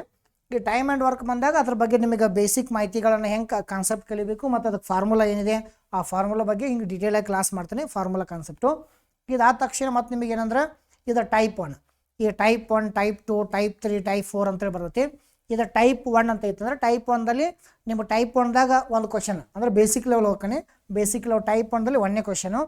ಆಮೇಲೆ ಟೈಪ್ 1ದಲ್ಲಿ 2ನೇ ಕ್ವಶನ್ ನಿಮಗೆ ಪ್ರಾಕ್ಟೀಸ್ ಕೊಟ್ಟಿರ್ತಾನೆ. ಪ್ರಾಕ್ಟೀಸ್ ಮಾಡೋಕ್ಕೆ ಟೈಮ್ ಕೊಟ್ಟಿರ್ತಾನೆ, ಅಲ್ಲೇ ಬಿಡಿಸ್ಬೇಕು, ಕ್ಲಾಸ್ ರೂಮ್ದಾಗ ಬಿಡಿಸ್ಬೇಕು. ಇದು ಟೈಪ್ 1ದಲ್ಲಿ 2 ಕ್ವಶನ್. ಆಮೇಲೆ ಟೈಪ್ 2ದಲ್ಲಿ ಮತ್ತೊಂದು ಕ್ವಶನ್. ಟೈಪ್ 2ದಲ್ಲಿ ಮತ್ತೊಂದು ಕ್ವಶನ್ ಹೇಳ್ಕೊಡ್ತಾನೆ. ಆಮೇಲೆ ಇಲ್ಲಿ ಇದ್ರ ಬಗ್ಗೆ ಮಾಹಿತಿ ಕೊಡ್ತಾನೆ ಮತ್ತು ಅದ್ರ ಮೇಲೆ ಒಂದು ಪ್ರಾಕ್ಟೀಸ್ ಕ್ವಶನ್ ಕೊಟ್ಟಿರ್ತಾನೆ. ಹಿಂಗೆ ನಿಮ್ಗೆ ಟೈಪ್ 1, ಟೈಪ್ 2 ಹಿಂಗೆ ಡೀಟೇಲಾಗಿ ಹಿಂಗೆ ನೋಡ್ರಿ. ಟೈಪ್ 3 ಆಯಿತು, ಅದ್ರಾಗ 2ನೇ ಕ್ವಶನ್. ಟೈಪ್ 4 ಆದರೆ ಅಲ್ಲಿ 1ನೇ ಕ್ವಶನ್ ಹೇಳ್ತಾನೆ. ಆಮೇಲೆ ಟೈಪ್ 4ದಲ್ಲಿ 2ನೇ ಕ್ವಶನ್. ಆಮೇಲೆ ಮತ್ತು ಟೈಪ್ 5ದಲ್ಲಿ 1ನೇ ಕ್ವಶನ್ನು. ಆಮೇಲೆ ಟೈಪ್ 5ದಲ್ಲಿ 2ನೇ ಕ್ವಶನ್ನು. ಹಿಂಗೆ ನಿಮ್ಗೆ ಡಿಫ್ರೆಂಟ್ ಟೈಪ್ಸ್ ಎಲ್ಲ ಟೈಪ್ಸ್ ಬಗ್ಗೆನೂ ನಿಮ್ಮ ಟೈಪ್ 7, ಟೈಪ್ 8 ಆಗಿರ್ಬೋದು. ಆಮೇಲೆ ಟೈಪ್ 9 ಆಗಿರ್ಬೋದು, ಟೈಪ್ 10 ಆಗಿರ್ಬೋದು, ಟೈಪ್ 11 ಆಗಿರ್ಬೋದು, ಟೈಪ್ 12 ಆಗಿರ್ಬೋದು, ಟೈಪ್ 13 ಆಗಿರ್ಬೋದು, ಟೈಪ್ 14 ಆಗಿರ್ಬೋದು. ಆಮೇಲೆ ನಿಮ್ಗೆ ಹಿಂಗೆ ಟೈಪ್ 14 ಆಯಿತಾ, ಟೈಪ್ 15 ಆಗಿರ್ಬೋದು. ನೋಡಿರಿ ಒಂದು ಟೈಪ್ ಮೇಲೆ ಸಾಕಷ್ಟು ಪ್ರಶ್ನೆ ಕೊಟ್ಟಿರ್ತಾನೆ. ಆಮೇಲೆ ಟೈಪ್ 15 ಆಗಿರ್ಬೋದು. ಹಿಂಗೆ ಟೈಪ್ 16ವರೆಗೂ ನಿಮ್ಗೆ ನಾನು ಡೀಟೇಲಾಗಿ ಕ್ಲಾಸ್ಗಳು ಮಾಡಿಕೊಡ್ತೇನೆ. ಆಮೇಲೆ ಇಷ್ಟೆಲ್ಲ ನೀಟಾಗಿ ಅರ್ಥ ಮಾಡ್ಕೋಬೇಕು. ಹಿಂಗೆ ನಿಮ್ಗೆ ಟಾಪಿಕ್ ವೈಸ್ ಡೀಟೇಲಾಗಿ PDF ನೋಟ್ಸ್ ಇರುತ್ತೆ. ನಿಮಗೆಲ್ಲ ನೀಟಾಗಿ ಕಳಿಸ್ಕೊಟ್ಟಿರ್ತಾನೆ. ಅದನ್ನು ವರ್ಕ್ ಮಾಡ್ತಾ ಹೋಗ್ರಿ. ನಿಮಗೆಲ್ಲ ಪ್ರತಿಯೊಬ್ಬರಿಗೂ ನಿಮ್ಗೆ ಬರೆಯೋಕೆ ನಿಮಗೆ ಏನು ಮಾಡ್ತಾನೆ ಹೇಳ್ರಿ, ನಿಮ್ಗೆ ಟೈಮ್ ಕೊಟ್ಟಿರ್ತಾನೆ. ಬರೆಯೋಕೆ ಪ್ರತಿಯೊಬ್ಬರಿಗೂ ಕೂಡ ಟೈಮ್ ಕೊಟ್ಟಿರ್ತಾನೆ. ಅದನ್ನು ನೀಟಾಗಿ ನೀವು ಗಮನಿಸ್ಬೇಕಷ್ಟೇ. ಇಷ್ಟು ಒಂದು ವಿಚಾರ. ಆಮೇಲೆ ನೆಕ್ಸ್ಟ್ ನಿಮ್ಗೆ ಇನ್ನು ನಾಳೆ ಕ್ಲಾಸ್ನಾಗ ಬೇಸಿಕ್ ಏನು ಕಲಿಬೇಕು, ಸೊ ಬೇಸಿಕಾಗಿ ಏನು ಕಲಿಬೇಕು ಅನ್ನೋದು ನಿಮ್ಗೊಂದು ವಿಚಾರ ಹೇಳ್ತಾನೆ. ಸೊ ಫಸ್ಟ್ ನಾವು ಬೇಸಿಕಾಗಿ ಏನು ಕಲಿಬೇಕು ಅನ್ನೋದು ಹೇಳ್ತಾನೆ ನೋಡ್ರಿ. ಫಸ್ಟ್ ಈಗ ಒಂದನೇದು ಏನು ಕಲಿಬೇಕಂದ್ರೆ ನೀವು 1ರಿಂದ 100ರವರೆಗಿನ ಅವಿಭಾಜ್ಯ ಸಂಖ್ಯೆಗಳು, ಪ್ರೈಮ್ ನಂಬರ್ಸ್ ಬಗ್ಗೆ ಗೊತ್ತಿರಬೇಕು ನಿಮ್ಗೆ. ಪ್ರೈಮ್ ನಂಬರ್ಸ್ ಅವಿಭಾಜ್ಯ ಸಂಖ್ಯೆಗಳು. ಈ ಸ್ಟಾರ್ಟಿಂಗ್ ಅವಿಭಾಜ್ಯ ಸಂಖ್ಯೆ ಯಾವುದಾಗ್ಬೋದು ಹೇಳ್ರಿ. ಸ್ಟಾರ್ಟಿಂಗ್ ಅವಿಭಾಜ್ಯ ಸಂಖ್ಯೆ ಸ್ಟಾರ್ಟ್ ಆಗೋದು ಅವಿಭಾಜ್ಯ ಸಂಖ್ಯೆ ಯಾವುದಾಗುತ್ತದೆ ನೀವು ನೋಡ್ಬೋದು. ಈಗ ಸ್ಟಾರ್ಟಿಂಗ್ ಅವಿಭಾಜ್ಯ ಸಂಖ್ಯೆ ಯಾವುದಾಗುತ್ತದೆ ಅಂದರೆ 2 ಆಗುತ್ತದೆ. 2, ಸೊ 3, 5, 7, 11 ಹಿಂಗೆ ಸ್ಟಾರ್ಟಿಂಗ್ ಇಲ್ಲಿವರೆಗೆ 100 ತನಕ ಟೋಟಲ 1ರಿಂದ 100ರವರೆಗೆ ಎಷ್ಟು ಅವಿಭಾಜ್ಯ ಸಂಖ್ಯೆ ಹಾಕವಂದ್ರೆ ಒಂದು 25 ಅವಿಭಾಜ್ಯ ಸಂಖ್ಯೆ ಹಾಕವ. ಈ ಅವಿಭಾಜ್ಯ ಸಂಖ್ಯೆಗಳ ಬಗ್ಗೆ ಪ್ರಶ್ನೆ ಕೇಳ್ತಾನೆ. ಸ್ಟಾರ್ಟಿಂಗ್ ಅವಿಭಾಜ್ಯ ಸಂಖ್ಯೆ ಅಂದರೆ 2 ಇದು ಒಂದು ಅವಿಭಾಜ್ಯ ಸಂಖ್ಯೆ ಆಗಲ್ಲ, ಒಂದು ಅನನ್ಯ ಸಂಖ್ಯೆ ಅಂತ ಕರಿತೀವಿ. So 1 is only 1 factor. So ಇದು ಅವಿಭಾಜ್ಯ ಸಂಖ್ಯೆ ಅಂದರೆ ಒಂದು ಸಂಖ್ಯೆ ತನ್ನ ಸಂಖ್ಯೆಯಿಂದ ಮತ್ತು 1ರಿಂದ ಭಾಗ ಹೋಗುವ ಸಂಖ್ಯೆಗಳಿಗೆ ಅವಿಭಾಜ್ಯ ಸಂಖ್ಯೆ ಅಂತ ಕರಿತೀವಿ. ಅದನ್ನು ಗಮನಿಸಬೇಕು. Starting prime number is a number is divisible by 1 or itself is called as a prime number ಅಂತ ಕರಿತೀವಿ ನಾವು. ಪ್ರೈಮ್ ನಂಬರ್ಸ್ ಮೀನ್ಸ್ ಸೊ 2 ಅನ್ನೋದು ಪ್ರೈಮ್ ನಂಬರ್. ಆಮೇಲೆ 3 ಅನ್ನೋದು ಪ್ರೈಮ್ ನಂಬರ್. ಇಲ್ಲಿ ನೋಡಿರಿ, ಈಗ 3 ಮತ್ತು 5 ಮಧ್ಯೆ 4 ಅಂತ ಇದೆ. 4 is not prime number. 4 prime number ಅವಿಭಾಜ್ಯ ಸಂಖ್ಯೆ ಆಗಲ್ಲ. ಯಾಕಂದರೆ ಈ 4 ನೋಡಿರಿ, 4ರಿಂದ ಡಿವೈಡ್ ಆಗುತ್ತೆ ಮತ್ತು 1ರಿಂದ ಡಿವೈಡ್ ಆಗುತ್ತದೆ. ಆಮೇಲೆ ಅದು 2ರಿಂದ ಡಿವೈಡ್ 2ರಿಂದ ಡಿವೈಡ್ ಆಗುತ್ತದೆ. ಸೊ 5ರಿಂದ ಮತ್ತು 1ರಿಂದ ಅಷ್ಟೇ. ಆಮೇಲೆ 6 ಇದೆ ನೋಡಿರಿ, six is divisible by 2, 6 is divisible by 3. ನೋಡಿರಿ 6 2ರಿಂದ ಡಿವೈಡ್ ಆಗುತ್ತದೆ ಮತ್ತು 3ರಿಂದ ಡಿವೈಡ್ ಆಗುತ್ತದೆ, 6 6ರಿಂದ ಡಿವೈಡ್ ಆಗುತ್ತದೆ, 6 1ರಿಂದ ಡಿವೈಡ್ ಆಗುತ್ತದೆ. ಅದಕ್ಕೆ ಸೊ ಇಲ್ಲಿ 6 ಅವಿಭಾಜ್ಯ ಸಂಖ್ಯೆ ಅಲ್ಲ, 7 ಅವಿಭಾಜ್ಯ ಸಂಖ್ಯೆ ಆಗುತ್ತದೆ. ಮತ್ತು 8 ನೋಡಿರಿ, 8 2ರಿಂದ ಡಿವೈಡ್ ಆಗುತ್ತದೆ ಮತ್ತು 4ರಿಂದ ಡಿವೈಡ್ ಆಗುತ್ತದೆ, 8 ಅವಿಭಾಜ್ಯ ಸಂಖ್ಯೆ ಅಲ್ಲ. ಮತ್ತು 9 ಕೂಡ ಅವಿಭಾಜ್ಯ ಸಂಖ್ಯೆ ಅಲ್ಲ, 9 ಕೂಡ ಅದು ಏನೋ ನಾಟ್ ಪ್ರೈಮ್ ನಂಬರ್, ಅವಿಭಾಜ್ಯ ಸಂಖ್ಯೆ ಅಲ್ಲ ಅದು. ಹಿಂಗೆ ನೀವು ಏನು ಮಾಡಬೇಕಂದ್ರೆ ನೆಕ್ಸ್ಟ್ ಕ್ಲಾಸಿಗೆ ಬರುವಾಗ 1ರಿಂದ 100ರವರೆಗಿನ ಒಂದು 100ವರೆಗೆ ಟೋಟಲ್ ಒಂದು 25 ಅವಿಭಾಜ್ಯ ಸಂಖ್ಯೆ ಹಾಕೊಂಡು ನೀಟಾಗಿ ಫಸ್ಟ್ ಪೇಜಲ್ಲಿ ಸಿಲೆಬಸ್ ಬರೆದ ತಕ್ಷಣ ಇದು ನೀಟಾಗಿ ನೀವು ಬರ್ಕೋಬೇಕು. ಒಂದೇ ರೂಲ್ಸ್ ಇದು, ಒಂದೇ ಒಂದು ಕಾನ್ಸೆಪ್ಟ್ ಇದು, ಬೇಸಿಕ್ಕಾಗಿ ನಿಮ್ಗೆ ಕಲಿಯುವಂಥದ್ದು. ಅವಿಭಾಜ್ಯ ಸಂಖ್ಯೆ ಗೊತ್ತಿರಲಿಲ್ಲ. ಆಮೇಲೆ ನಿಮ್ಗೆ ಆಲ್ರೆಡಿ ನಿಮ್ಗೆ ಸಮ ಸಂಖ್ಯೆ ಮತ್ತು ಬೆಸ ಸಂಖ್ಯೆ ಗೊತ್ತಿದೆ. ಸಮ ಸಂಖ್ಯೆ ಅಂದರೆ 2 4 6 8 10, ಬೆಸ ಸಂಖ್ಯೆ ಅಂದರೆ 1 3 5 7 9 11. ಹಿಂಗೆ ಸಮ ಸಂಖ್ಯೆ ಮತ್ತು ಬೆಸ ಸಂಖ್ಯೆ ಬಗ್ಗೆ ನಿಮ್ಗೆ ಗೊತ್ತಿದೆ. ಸೊ ಎಕ್ಸಾಮ್ದಲ್ಲಿ ಪ್ರಶ್ನೆಗಳಿಗೆ ಕೇಳ್ತಾರೆ ಅಂದರೆ ಈ ಅವಿಭಾಜ್ಯ ಸಂಖ್ಯೆಗಳ ಬಗ್ಗೆ ಪ್ರಶ್ನೆ ಕೊಡ್ಬೋದು. ಏನು ಸರ್ ಏನು ಕೊಡ್ಬೋದು, ಯಾವ ಥರ ಪ್ರಶ್ನೆ ಕೇಳ್ಬೋದು ಅಂತೇಳಿ ನೀವು ನನ್ನ ಕೇಳ್ಬೋದು. ಸೊ ಯಾವ ಥರ ಪ್ರಶ್ನೆ ಕೊಡ್ಬೋದು ಅಂದರೆ 1ರಿಂದ ನೋಡಿರಿ ಮೊದಲ 10 ಅವಿಭಾಜ್ಯ ಸಂಖ್ಯೆಗಳ ಸರಾಸರಿ ಎಷ್ಟು ಅಂತ ಕೊಡ್ಬೋದು. ಮೊದಲ 10 ಅವಿಭಾಜ್ಯ ಸಂಖ್ಯೆಗಳ ಸರಾಸರಿ ಎಷ್ಟು ಅಂತೇಳಿ ಹಿಂಗೆ ಪ್ರಶ್ನೆ ಕೊಡ್ತಾನೆ. ಅಲ್ಲಿ ನೀವು ಗಮನಿಸಬೇಕಾಗಿರ್ತಕ್ಕಂಥ ವಿಚಾರ ಇಷ್ಟು ಇಂಪಾರ್ಟೆಂಟ್. ಅರ್ಥ ಆಯ್ತಾ? ಇದು ಫಸ್ಟ್ ನೋಡಿರಿ, ಫಸ್ಟ್ ನಿಮಗೆ ಏನು ಕಲಿಬೇಕಂದ್ರೆ ನೋಡಿರಿ ಫಸ್ಟ್ನೇ ರೂಲ್ಸ್. ಸೊ ಕ್ಲೀನಾಗಿ ಅರ್ಥ ಮಾಡ್ಕೊರಿ. ಸೊ ಒಂದೇ ನೀವು ಕಾನ್ಸೆಪ್ಟಲ್ಲಿ ಏನು ಕಲಿಬೇಕಂದ್ರೆ ಅವಿಭಾಜ್ಯ ಸಂಖ್ಯೆ ಬಗ್ಗೆ ಗೊತ್ತಿರಬೇಕು. ಇನ್ನು ನೆಕ್ಸ್ಟ್ ಮತ್ತೆ ಏನು ಗೊತ್ತಿರಬೇಕಂದ್ರೆ ನಿಮಗೆ ಎರಡನೇ ಕಾನ್ಸೆಪ್ಟಲ್ಲಿ ಏನು ಗೊತ್ತಿರಬೇಕಂದ್ರೆ ನಿಮಗೆ ಒಂದು ಸ್ಕ್ವೇರ್ಸ್ ಬಗ್ಗೆ ಗೊತ್ತಿರಬೇಕು. ಸ್ಕ್ವೇರ್ಸ್ ಅಂದರೆ ಈಗ 1 ಸ್ಕ್ವೇರಿಂದ ಒಂದು 25 ಸ್ಕ್ವೇರ್ಸ್ ಬಗ್ಗೆ ನಿಮಗೆ ಮಾಹಿತಿ ಇರಬೇಕು. ಆಯಿತಾ? ಈಗ 1 ಸ್ಕ್ವೇರ್ ಅಂದರೆ 1, 2 ಸ್ಕ್ವೇರ್ ಅಂದರೆ 4, 3 ಸ್ಕ್ವೇರ್ ಅಂದರೆ 9, 4 ಸ್ಕ್ವೇರ್ ಅಂದರೆ 16, ಹೀಗೆಲ್ಲ ಒಂದು 10 15 ತನಕ ಗೊತ್ತಿರ್ತಾವೆ. ಯಾವ ನಿಮಗೆ ಗೊತ್ತಿರಲ್ಲ ಅಂದ್ರೆ 16 17 18 19 ಸ್ಕ್ವೇರ್ ಗೊತ್ತಿರಲ್ಲ, 20 ಸ್ಕ್ವೇರ್ ಗೊತ್ತಿರುತ್ತದೆ, 21 ಗೊತ್ತಿರುತ್ತದೆ. 21 ಸ್ಕ್ವೇರ್ 441 ಆಕೈತಿ. ಬಟ್ 22 ಗೊತ್ತಿರಲ್ಲ, 23 ಗೊತ್ತಿರಲ್ಲ, 24 ಗೊತ್ತಿರಲ್ಲ, 25 ಗೊತ್ತಿರುತ್ತದೆ. 25 ಸ್ಕ್ವೇರ್ ಎಷ್ಟಾಗುತ್ತದೆ ಅಂದರೆ 625, 625 ಆಕೈತಿ. ಬಟ್ ನಿಮ್ಗೆ ಯಾವ ಗೊತ್ತಿಲ್ಲ ಅವನನ್ನು ಇಲ್ಲಿ ನೀವೇನು ಮಾಡಬೇಕು, ಪ್ರಾಕ್ಟೀಸ್ ಮಾಡ್ಕೋಬೇಕಷ್ಟೇ. ಯಾವ ನಿಮಗೆ ಗೊತ್ತಿಲ್ಲ ನಾನೇ ಹೇಳ್ತೇನೆ ನೋಡ್ರಿ, ಒಬ್ಬರಿಗೆ ಎಲ್ಲ ಗೊತ್ತಿರುತ್ತೆ. ಸೊ ಕೆಲವೊಂದಿಷ್ಟು ವಿದ್ಯಾರ್ಥಿಗಳಿಗೆ ನಾರ್ಮಲ್ ಮೀಡಿಯಮ್ ಇರ್ತಕ್ಕಂಥದ್ದು 16 17 ಗೊತ್ತಿರಲ್ಲ, 18 ಗೊತ್ತಿರಲ್ಲ, 19 ಗೊತ್ತಿರಲ್ಲ. ಆಮೇಲೆ 21 ಗೊತ್ತಿರುತ್ತದೆ, 22 ಗೊತ್ತಿರಲ್ಲ, 22 ಸ್ಕ್ವೇರ್ ಆಯಿತಾ. ಈಗ 23 ಸ್ಕ್ವೇರ್ ಗೊತ್ತಿರಲ್ಲ, 24 ಸ್ಕ್ವೇರ್ ಗೊತ್ತಿರಲ್ಲ, ಆಮೇಲೆ 25 ಗೊತ್ತಿರುತ್ತದೆ. ಇವನ್ನೆಷ್ಟೇ ಒಂದು 5ರಿಂದ 6 7 ಒಂದು ಕರೆಕ್ಟಾಗಿ ಕಲ್ತ್ಬಿಟ್ರಂದ್ರೆ ನಿಮ್ಗೆ ಅನುಕೂಲ ಆಕೈತೆ ಅಷ್ಟೇ. ಆಯಿತಾ? ನಾನು ಹೇಳೋದು ಅರ್ಥ ಮಾಡ್ಕೊಡಿ. ನಿಮ್ಗೆ 1ರಿಂದ 10ರವರೆಗೆ ಸ್ಕ್ವೇರ್ ಬರ್ತಾ ಇದೆ, ಅವು ಎಕ್ಸಾಮ್ದಾಗ ಬರಲ್ಲ. ಎಕ್ಸಾಮ್ದಲ್ಲಿ ನಿಮ್ಗೆ ಯಾವ ಬರಲ್ಲ ಅವು ಎಕ್ಸಾಮ್ದಲ್ಲಿ ಕೇಳ್ತಾನೆ. ಅದಕ್ಕೆ ನಾನು ಏನು ಹೇಳ್ತಾ ಇದ್ದೀನಿ, what to read and what not to read, ಏನು ಓದಬೇಕು ಏನು ಓದಬಾರ್ದು ಅನ್ನೋದು ಕ್ಲಿಯರಾಗಿ ಹೇಳ್ಕೊಡ್ತೀನಿ. ಮತ್ತು ನೀವು ಯಾಕಂದರೆ ಇದನ್ನ ಯಾಕೆ ಹೇಳ್ತಾ ಇದ್ದೀನಿ ಅಂದರೆ ಎಷ್ಟು ಓದಬೇಕು ಎಷ್ಟು ಓದಬಾರ್ದು, ನಮ್ಮ ಕಡೆ ಏನು ನಾಲೆಜ್ ಇದೆ ಮತ್ತು ಏನು ನನ್ನ ಕಡೆ ಇನ್ನೂ ಏನು ಕಲಿಬೇಕು ಅನ್ನೋದು ಅದ್ರ ಬಗ್ಗೆ ಕಾನ್ಸಂಟ್ರೇಟ್ ಮಾಡಿರಿ. ಪ್ರತಿದಿನ ನೀವು ಇದೇ ಥರ ವರ್ಕ್ ಮಾಡ್ತಾ ಹೋಗ್ರಿ, ಅನುಕೂಲ ಆಕೈತಿ. ಇದು ಎರಡನೇ ಕಾನ್ಸೆಪ್ಟಲ್ಲಿ ನೀವು ಸ್ಕ್ವೇರ್ಸ್ ಬಗ್ಗೆ ಕಲಿಬೇಕು. 1ರಿಂದ 25ರವರೆಗೆ ನಿಮ್ಮ ಬುಕ್ಸಲ್ಲಿ ಫಸ್ಟ್ ಪೇಜ್ ಬರೀಬೇಕು. ಆಮೇಲೆ ಇಲ್ಲಿ ನೆಕ್ಸ್ಟ್ ಏನು ಮಾಡಬೇಕಂದ್ರೆ ಇನ್ನು ಮೂರನೇ ಕಾನ್ಸೆಪ್ಟಲ್ಲಿ ಏನಂದರೆ ನೀವೇನು ಮಾಡಬೇಕಂದ್ರೆ ಈ ಕ್ಯೂಬ್ಸ್ ಬಗ್ಗೆ 1 ಕ್ಯೂಬ್ ಟು ಒಂದು 15 ಕ್ಯೂಬ್ಸ್ವರೆಗೆ, ಒಂದು 15 ಕ್ಯೂಬ್ಸ್ವರೆಗೆ ನಿಮ್ಗೆ ಗೊತ್ತಿರಬೇಕಷ್ಟೇ. 15 ಕ್ಯೂಬ್. 1 ಕ್ಯೂಬ್ ಅಂದರೆ ಎಷ್ಟು? 1. 2 ಕ್ಯೂಬ್ ಅಂದರೆ 8, 2 × 2 × 2, 2 2 4, 4 2 8. 3 ಕ್ಯೂಬ್ ಅಂದರೆ ಎಷ್ಟಾಗುತ್ತದೆ? 27. 3 3 ಎಷ್ಟು? 9, 9 3 ಎಷ್ಟು? 27. ಆಮೇಲೆ 4 4 16, 16 4 ಎಷ್ಟು? 64, 16 4 64, 64 ಆಗುತ್ತದೆ. 5 ಕ್ಯೂಬ್ ಎಷ್ಟಾಗುತ್ತದೆ? 125 ಆಗುತ್ತದೆ. ಆಮೇಲೆ ಮುಂದೆ ಬರ್ತಾ ಏನಾಗಲ್ಲ, ಸೊ ಬರಲ್ಲ. ಸೊ ಆ ಕಾರಣಕ್ಕಾಗಿ ನಿಮ್ಗೆ ಎಲ್ಲೆಲ್ಲಿ ಬರಲ್ಲ, ಯಾವ್ಯಾವ ಬರಲ್ಲ ಸ್ವಲ್ಪ ನೀಟಾಗಿ ಸೊ ಅವನ್ನೆಲ್ಲ ನೀವು 1ರಿಂದ 15ರವರೆಗೆ ಒಂದು ಕ್ಯೂಬ್ಸ್ ಬಗ್ಗೆ ನಿಮಗೆ ಗೊತ್ತಿರಬೇಕು. ಕ್ಯೂಬ್ಸ್ ಬಗ್ಗೆ ನಿಮ್ಗೆ ಗೊತ್ತಿರಲಿ ಮಾಹಿತಿ. ಯಾಕಂದರೆ ಮೆಂಟಾಲಿಟಿ ನಾವು ಕಲಿಬೇಕಂದ್ರೆ ಬೇಸಿಕ್ ಏನು ಕಲಿಬೇಕಂದ್ರೆ ಇದೇ ಕಲಿಬೇಕು ಫಸ್ಟ್. ಮತ್ತು ಫಸ್ಟ್ ನೋಡಿ ನಿಮ್ಗೆ ಪ್ರೈಮ್ ನಂಬರ್ಸ್ ಬಗ್ಗೆ ಹೇಳಿದ್ದೀನಿ, ಎರಡನೇದು ಸ್ಕ್ವೇರ್ಸ್ ಬಗ್ಗೆ ಹೇಳಿದ್ದೀನಿ, ಮೂರನೇದು ಏನೇನು ಕ್ಯೂಬ್ಸ್ ಬಗ್ಗೆ ಹೇಳಿದ್ದೀನಿ. ಇಷ್ಟು ಗಮನ ಕೊಡಬೇಕು. ನೆಕ್ಸ್ಟ್ ಏನು ಕಲಿಬೇಕಂದ್ರೆ ನಾಲ್ಕನೇ ಕಾನ್ಸೆಪ್ಟ್ ಏನು ಕಲಿಬೇಕಂದ್ರೆ ನೀವು ಟೇಬಲ್ಸ್ ಕಲಿಬೇಕು. ಮಗ್ಗಿಗಳ ಬಗ್ಗೆ ಗೊತ್ತಿರ್ಬೇಕು ನೀವು. ಮಗ್ಗಿ ನೋಡ್ರಿ, ನಿಮಗೆ ಮಗ್ಗಿ 1ರಿಂದ 12ರವರೆಗೆ ಮಗ್ಗಿ ಎಲ್ಲರಿಗೂ ಬರ್ತಾವೆ, ಹೌದಾ? ಸೊ 1ರಿಂದ 12ರವರೆಗೆ ಮಗ್ಗಿ ಎಲ್ಲರಿಗೂ ಬರ್ತಾವೆ. ಯಾವ ಮಗ್ಗಿ ಬರಲ್ಲ ಅಂತಂದಾಗ ಸೊ 13 ಮಗ್ಗಿ ಬರಲ್ಲ, ಪರ್ಫೆಕ್ಟಾಗಿ ಎಲ್ಲರಿಗೂ ಬರಲ್ಲ. ಕೆಲವೊಂದಿಷ್ಟು ವಿದ್ಯಾರ್ಥಿಗಳು ಬರ್ಬೋದು, ಪರ್ಫೆಕ್ಟಾಗಿ ಎಲ್ಲರೂ ಬರಲ್ಲ. ನೀವು ಒಪ್ಕೋಬೇಕು, ನಿಮ್ಮದು ವಿಚಾರಗಳು ಒಪ್ಕೋರಿ, ನಾನು ಹೇಳ್ತೀನಿ. ಆಮೇಲೆ 14 ಮಗ್ಗಿನೂ ಬರಲ್ಲ, 15 ಮಗ್ಗಿ ಬರ್ತಾವೆ, ಹೌದಾ? 15 ಮಗ್ಗಿ ಬರ್ತವೆ, ಹೌದಿಲ್ಲ? 15 1 15, 12 2 30, 15 ಬರಲ್ಲ 40 ಹೀಗೆಲ್ಲ ಬರ್ತಾವೆ. ಬಟ್ ಇವು ಬರಲ್ಲ, ಇವೆಲ್ಲ ಫಾಸ್ಟಾಗಿ ಬರಲ್ಲ, ಇವನ್ನ ಎಕ್ಸಾಮ್ದಾಗ ಕೇಳ್ತಾನೆ. ಆಮೇಲೆ ನೆಕ್ಸ್ಟು 16 ಮಗ್ಗಿ ಬರಲ್ಲ, 17 ಬರಲ್ಲ, 18 ಬರಲ್ಲ, ಆಮೇಲೆ 19 ಬರಲ್ಲ. ಸೊ 21 ಮಗ್ಗಿ ಬರ್ತಾವೆ ನಿಮ್ಗೆ.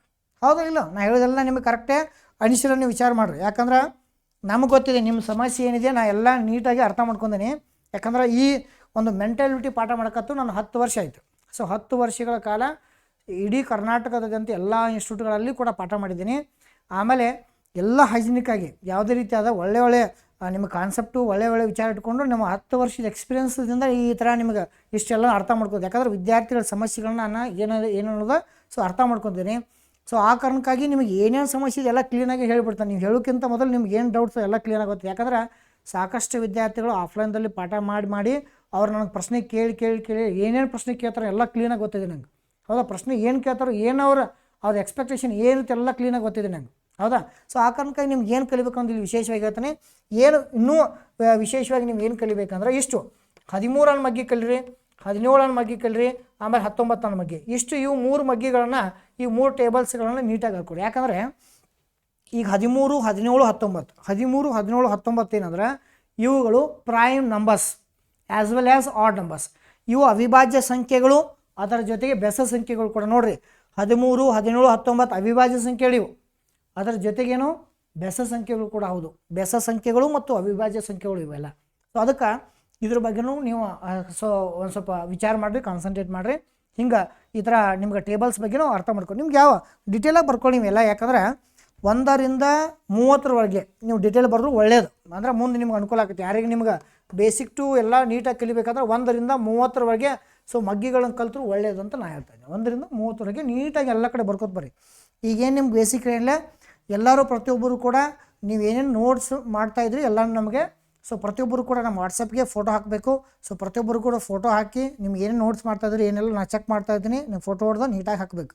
ನಿಮ್ಗೆ ಏನಾರು ಡೌಟ್ಸ್ ಇದ್ರು ಮಾಡಿರಿ, ಏನಾರು ಮಿಸ್ಟೇಕ್ ಇದ್ದರೂ ಅಲ್ಲೇ ಒಂದು ಮೆಸೇಜ್ ಹಾಕ್ತೀನಿ, ಅದು ಕೂಡ ನೋಡ್ತಾನೆ. ಯಾಕಂದರೆ ನಿಮ್ಮ ನೋಟ್ಸ್ಗಳನ್ನು ಕೂಡ ನಾವು ಅಬ್ಸರ್ವ್ ನೋಡ್ಬೇಕು ಹೆಂಗೆ ನೋಟ್ಸ್ ಬರ್ತಾಯಿದ್ರಿ. ನೀಟಾಗಿ ನೋಟ್ಸ್ ಮಾಡಿ ಪ್ರತಿಯೊಬ್ಬರು ಕೂಡ ಅದನ್ನು ನೋಟ್ಸನ್ನು ನಂಗೆ ಅಪ್ಡೇಟ್ ಮಾಡ್ತಾ ಬನ್ನಿ. ಒಂದು ವಿಚಾರ. ಓಕೆ, ನೆಕ್ಸ್ಟ್ ಈಗ ನಾವು ನೆಕ್ಸ್ಟ್ ಏನು ಕಲಿಬೇಕು? ಸೊ 5ನೇ ವಿಚಾರದಾಗ ಏನು ಕಲಿಬೇಕಂದ್ರೆ ನೆಕ್ಸ್ಟು ಸೊ ಒಂದು ಕಾನ್ಸೆಪ್ಟ್ 5ದಲ್ಲಿ ಏನು ಕಲಿಬೇಕಂದ್ರೆ ನಾವು ನಿಮಗೆ ಕೂಡಿಸುವುದು, ಕಳೆಯುವುದು, ಗುಣಾಕಾರ ಮತ್ತು ಭಾಗಾಕಾರ ಇದ್ರ ಬಗ್ಗೆ ಕಂಪ್ಲೀಟ್ ನಾಲೆಜ್ ಇರಬೇಕು. ಮತ್ತು ಕಂಪ್ಲೀಟಾಗಿ ಕೂಡಿಸೋದು ಬರಬೇಕು, ಕಳೆಯೋದು ಬರಬೇಕು, ಗುಣಾಕಾರ ಭಾಗಾಕಾರ. ಅದಕ್ಕೆ ನೀವೇನು ಮಾಡಬೇಕಂದ್ರೆ ಪ್ರತಿದಿನ ಡೈಲಿ ಒಂದು 10 ನಿಮಿಷ ಸ್ಟಾರ್ಟಿಂಗ್ ಒಂದು 10 ನಿಮಿಷ ಕೂಡಿಸೋದು ಕಲಿಬೇಕಷ್ಟೇ. ಸೊ ಕೂಡಿಸೋದು ನಿಮಗೆಲ್ಲ ಹೇಳ್ಕೊಡ್ತಾನೆ, ಬೇಸಿಕ್ದಿಂದ ಎಲ್ಲ ಹೇಳ್ಕೊಡ್ತಾನೆ, ಕ್ಲಾಸ್ನಾಗ ಹೇಳ್ಕೊಡ್ತಾನೆ. ಬಟ್ ಆದರೂ ಕೂಡ ನೀವೇನು ಮಾಡಬೇಕಂದ್ರೆ ಸೊ 10 ನಿಮಿಷ ಕೂಡಿಸೋದು ಕಲಿಬೇಕು. ಒಂದು 10 ನಿಮಿಷ ಏನು ಮಾಡಬೇಕಂದ್ರೆ ಕಳೆದ್ರ ಮೇಲೆ ಒಂದು 10 ನಿಮಿಷ ಟೈಮ್ ಸ್ಪೆಂಡ್ ಮಾಡಬೇಕು. ಅಂದ್ರೆ ಸ್ಟಾರ್ಟಿಂಗ್ ಒಂದು 4 to 5 ಡೇಸ್ 4ರಿಂದ 5 ದಿನ ಏನು ಮಾಡ್ಬೇಕಂದ್ರೆ ಸ್ವಲ್ಪ ವರ್ಕ್ ಜಾಸ್ತಿ ಮಾಡ್ಬೇಕು. ಯಾಕಂದ್ರೆ ನೀವು ಈಗ ಟಾಪಿಕ್ ಸ್ಟಾರ್ಟ್ ಮಾಡೋಕ್ಕಿಂತ ಮುಂಚಿತವಾಗಿ ಕೂಡಿಸೋದು, ಕಳೆಯೋದು, ಗುಣಾಕಾರ ಬಾಕಿ ಸ್ವಲ್ಪ ಎಲ್ಲ ನೀವು ಕಾನ್ಸಂಟ್ರೇಟ್ ಮಾಡಿ. ಅದಕ್ಕೆ ನಾನು ಫಸ್ಟ್ ಕ್ಲಾಸ್ನಲ್ಲಿ ನಿಮ್ಗೆ ಏನು ಹೇಳ್ತಾ ಇದ್ದೀನಿ, ಇಷ್ಟು ಮೊದಲು ವರ್ಕ್ ಮಾಡಿರಿ. ಇದನ್ನು ವರ್ಕ್ ಮಾಡಿದ್ಮೇಲೆ ನೆಕ್ಸ್ಟ್ ನಿಮ್ಗೆ ಹೇಳ್ತಾನೆ. ಸೊ ಅನುಕೂಲ ಮಾಡ್ಕೊರಿ. ಆಮೇಲೆ ಮಲ್ಟಿಪ್ಲಿಕೇಶನ್ ಬಗ್ಗೆ ಒಂದು 10 ನಿಮಿಷದಲ್ಲಿ ಏನು ಮಾಡ್ಬೋದು, ಒಂದು ಕೆಲವೊಂದಿಷ್ಟು ಪ್ರಶ್ನೆಗಳು ನೀವು ರೆಡಿ ಮಾಡ್ಕೋದು. ಸೊ ರೆಡಿ ಮಾಡಿಕೊಂಡು ಮಲ್ಟಿಪ್ಲಿಕೇಶನ್ ಮಾಡೋದಾಗಲಿ, ಕೂಡಿಸೋದಾಗಲಿ, ಕಳಿಯೋದಾಗಲಿ ಹಿಂಗೆ ವರ್ಕ್ ಮಾಡಿರಿ. ಆಮೇಲೆ ನೆಕ್ಸ್ಟ್ ಏನು ಮಾಡಿರಿ ಅಂದ್ರೆ ಒಂದು ಮಲ್ಟಿಪ್ಲಿಕೇಶನ್. ಸೊ ಮಲ್ಟಿಪ್ಲಿಕೇಶನ್ ಆದ ತಕ್ಷಣ ಡಿವಿಷನ್ ಬಗ್ಗೆ ಕಾನ್ಸಂಟ್ರೇಟ್ ಮಾಡಿರಿ. ಇವನ್ನೆಲ್ಲ ಇಷ್ಟು ವರ್ಕ್ ಮಾಡೋದ್ರಿಂದ ನಿಮಗೆ ಸಿಂಪ್ಲಿಫಿಕೇಷನ್ ಚಾಪ್ಟರ್ ಇದೆಯಲ್ಲ, ಸೊ ಏನು ಸರಳೀಕರಣ ಅಂತ ಬರುತ್ತಲ್ಲ, ಸೊ ಅಲ್ಲೆಲ್ಲ ನಿಮ್ಗೆ ಯೂಸ್ ಆಗುತ್ತೆ. ಸಿಂಪ್ಲಿಫಿಕೇಷನ್ ಚಾಪ್ಟರ್ದಲ್ಲಿ so addition, subtraction, multiplication, division so ಕರೆಕ್ಟಾಗಿ ನಿಮ್ಗೆ ಗೊತ್ತಿರಬೇಕಷ್ಟೇ. ಆಯಿತಾ? ಅದು ಬೋಡಾಮಸ್ ರೂಲ್ಸ್ ಇದೆ. ಬೋಡಾಮಸ್ ರೂಲ್ಸ್ ಪ್ರಕಾರ ನಾವು ಆ ಕಾನ್ಸೆಪ್ಟನ್ನು ನಾವು ಹೇಳ್ಕೊಡ್ತೀವಿ ನಿಮ್ಗೆ. ಅದನ್ನು ಕೂಡ ನೀವು ನೋಡೋಣ. ಎಲ್ಲಲ್ಲಿ ಒಂದು 10 ನಿಮಿಷ ಏನು ಮಾಡ್ರಿ ಅಂದ್ರೆ ಇಂಥ ಸ್ಟಾರ್ಟಿಂಗ್ ಯಾರಿಗೆ ನಿಮ್ಗೆ ಒಂದು ಕೂಡಿಸೋದು, ಕಳೆಯೋದು, ಗುಣಾಕಾರ, ಭಾಗಾಕಾರ, ಎಡಿಷನ್, ಸಬ್ಸ್ಟ್ರಾಕ್ಷನ್, ಮಲ್ಟಿಪ್ಲಿಕೇಶನ್ ಮತ್ತು ಡಿವಿಷನ್ ಬಗ್ಗೆ ನಿಮ್ಗೇನ್ರಿ ಯಾರಿಗೇ ಒಂದು ತೊಂದರೆ ಆಗ್ತಾಯಿದ್ರೆ, ಒಂದು ಕೂಡ್ಸಕ್ಕೆ ಬರ್ತಾಯಿಲ್ಲ, ಕಲಿಯಕ್ಕೆ ಬರ್ತಾಯಿಲ್ಲ, ಸ್ವಲ್ಪ ಡೈಲಿ 4 ಲೆಕ್ಕ ಬಿಡಿಸ್ತಾ ಬನ್ನಿ. ಒಂದು ವಾರದಲ್ಲಿ ನೀವು ಡೆವಲಪ್ ಆಗಿರಿ. ಮತ್ತು ಇನ್ನೊಂದು ವಿಚಾರ ಹೇಳ್ತಾನೆ, ನೀವು ಪ್ರತಿಯೊಬ್ಬರು ಕೂಡ ನಿರಂತರ ಅಧ್ಯಯನ ಯಾರು ಮಾಡ್ತಾರೆ, ಕನ್ಸಿಸ್ಟೆನ್ಸಿ ಆಗಿ ಸ್ಟಡಿ ಯಾರು ಮಾಡ್ತಾರೋ ಅವ್ರು ನಂಬರ್ 1 ಹಾಕ್ತಾರೆ. ನೀವು ತಿಳ್ಕೊಂಡು ಬರೆದಿಟ್ಕೊಳ್ಬೇಕಾದ್ರೆ ಒಂದು ಪೇಜಿನಲ್ಲಿ ಕನ್ಸಿಸ್ಟೆನ್ಸಿ ಈಸ್ ವೆರಿ ಇಂಪಾರ್ಟೆಂಟ್. ಯಾರು ಕನ್ಸಿಸ್ಟೆನ್ಸಿ ಆಗಿ ನಿರಂತರ ಅಧ್ಯಯನಗಳನ್ನು ನಿರಂತರ ಸ್ಟಡಿ ಮಾಡ್ತಾರೆ, ನಿರಂತರ ಮೆಂಟಲ್ ಪ್ರಶ್ನೆಗಳನ್ನ ಯಾರು ಬಿಡಿಸ್ತಾರಲ್ಲ, ಈಸ್ ಅ ಬಿಕಮ್ ಕಿಂಗ್ ಅಂತ ಹೇಳ್ಬೋದು. ಯಾಕಂದರೆ ಅವ್ನು 100% ಸೊ ಒಳ್ಳೆಯ ಒಂದು ವಿಚಾರ ಇರ್ತೈತೆ. ಯಾಕಂದ್ರೆ ಡೈಲಿ ಒಂದೇ ವರ್ಕ್, ಒಂದೇ ಕೆಲಸ ಮಾಡೋದ್ರಿಂದ ಆ ದಿನಕ್ಕೆ ಏನಾಗುತ್ತದೆ, ಅದು ಪಾಸಿಟಿವ್ ವಿಚಾರಗಳು, ಆ ವಿಷಯಗಳು ಕಲಿತಾ ಇದ್ರೆ ದಿನಕ್ಕೆ ಹೆಚ್ಚಿಗೆ ಆಗುತ್ತೆ. ಅದೇ ಹೇಳ್ತಾರಲ್ಲ, ಒಂದು ನೋಡಿ, ಹನಿ ಕುಡಿದ್ರೆ ಏನೋ ಹಳ್ಳಾಗುತ್ತದೆ, ತೆನೆ ಕುಡಿದ್ರೆ ರಾಶಿ ಆಗುತ್ತದೆ. ಹಾಗೆ ಡೈಲಿ ಒಂದೊಂದು ಮೆಂಟಾಲಿಟಿ 4 ಮೆಂಟಾಲಿಟಿ ಕ್ವಶನ್ ಬಿಡಿಸ್ತಾ ಬಿದ್ದರೆ ನಿಮ್ಮೊಂದು 1000 ಕ್ವಶನ್ಗಳು ಹಾಕವು. ಅದಕ್ಕೆ ನಾನು ಹೇಳೋದು, ಒಂದೇ ದಿನಕ್ಕೆ ಯಾರೂ ಕೂಡ ನೀವು ಡಿಸಿಷನ್ ತೆಗೆದುಕೊಳ್ಬಾರ್ದು. ಪ್ರತಿದಿನ ಏನು ಮಾಡಿರಿ, ಡೈಲಿ ಹಿಂಗೆ ಸ್ಟಡಿ ಮಾಡ್ತಾ ಹೋಗ್ರಿ. ನೀವೇನಾಗ್ಬೋದು ಬಿಕಮ್ ಸಕ್ಸಸ್ ಆಗ್ಬೋದು. ನೀವೇನು ಕನಸಿನ ಹುದ್ದೆ ಏನಿದೆಯಲ್ಲ 100% ನೀವು ಸಕ್ಸಸ್ ಆಗ್ತೀರಿ. ಯಾಕೆ ಹೇಳ್ರಿ? ಯಾಕಂದ್ರೆ ಕನ್ಸಿಸ್ಟೆನ್ಸಿ ಇಸ್ ಇಂಪಾರ್ಟೆಂಟ್. ನಿಮ್ಗೆ ಯಾರಿಗೆ ಕನ್ಸಿಸ್ಟೆನ್ಸಿಯಾಗಿ ಏನೇ ನೀವು ಕೆಲಸ ಮಾಡ್ತಾರಲ್ಲ ಈ ಬಿಕಮ್ ಸಕ್ಸಸ್ ಅಂತ ಹೇಳ್ಬೋದು. ಅವ್ರು ನಿರಂತರ ಅಧ್ಯಯನ ಮಾಡಿ ಮತ್ತು ಕಾನ್ಫಿಡೆನ್ಸ್ ಇರಲಿ ನಿಮ್ಮಲ್ಲಿ. ಯಾವಾಗೂ ಯಾವುದೇ ಮೆಂಟಾಲಿಟಿ ಪ್ರಶ್ನೆ ಬಿಡಿಸುವಾಗ ನಿಮಗೆ ಒಂದು ಫಿಯರ್ ಇರಬಾರ್ದು, ಭಯ ಇರಬಾರ್ದು. ಯಾಕೆ ಭಯ ಇರಬಾರ್ದು ಹೇಳಿದ್ರೆ ಡೈಲಿ ಸ್ವಲ್ಪ ನಾನು ಕಲಿಸ್ತೇನೆ ನಿಮಗೆಲ್ಲ ಡೀಟೇಲ್ ಆಗಿ. ಬಟ್ ನಂದು ವಿಚಾರ ಕನ್ಸಿಸ್ಟೆನ್ಸಿ, ಕಾನ್ಫಿಡೆಂಟ್ಲಿ ಒಂದು ಲೆಕ್ಕಗಳನ್ನ ಬಿಡಿಸಿ ಯು ಬಿಕಮ್ ನಂಬರ್ 1 ಅಂತ ಹೇಳ್ಬೋದು ಅಷ್ಟೇ. 100%. ಸೊ ಕ್ಲಿಯರ್ ಅರ್ಥ ಮಾಡ್ಕೊಂಡು ಇಷ್ಟು ಒಂದು ಕಾನ್ಸೆಪ್ಟ್ 5ದಲ್ಲಿ ನೀವು ಕಲಿಬೇಕಷ್ಟೇ.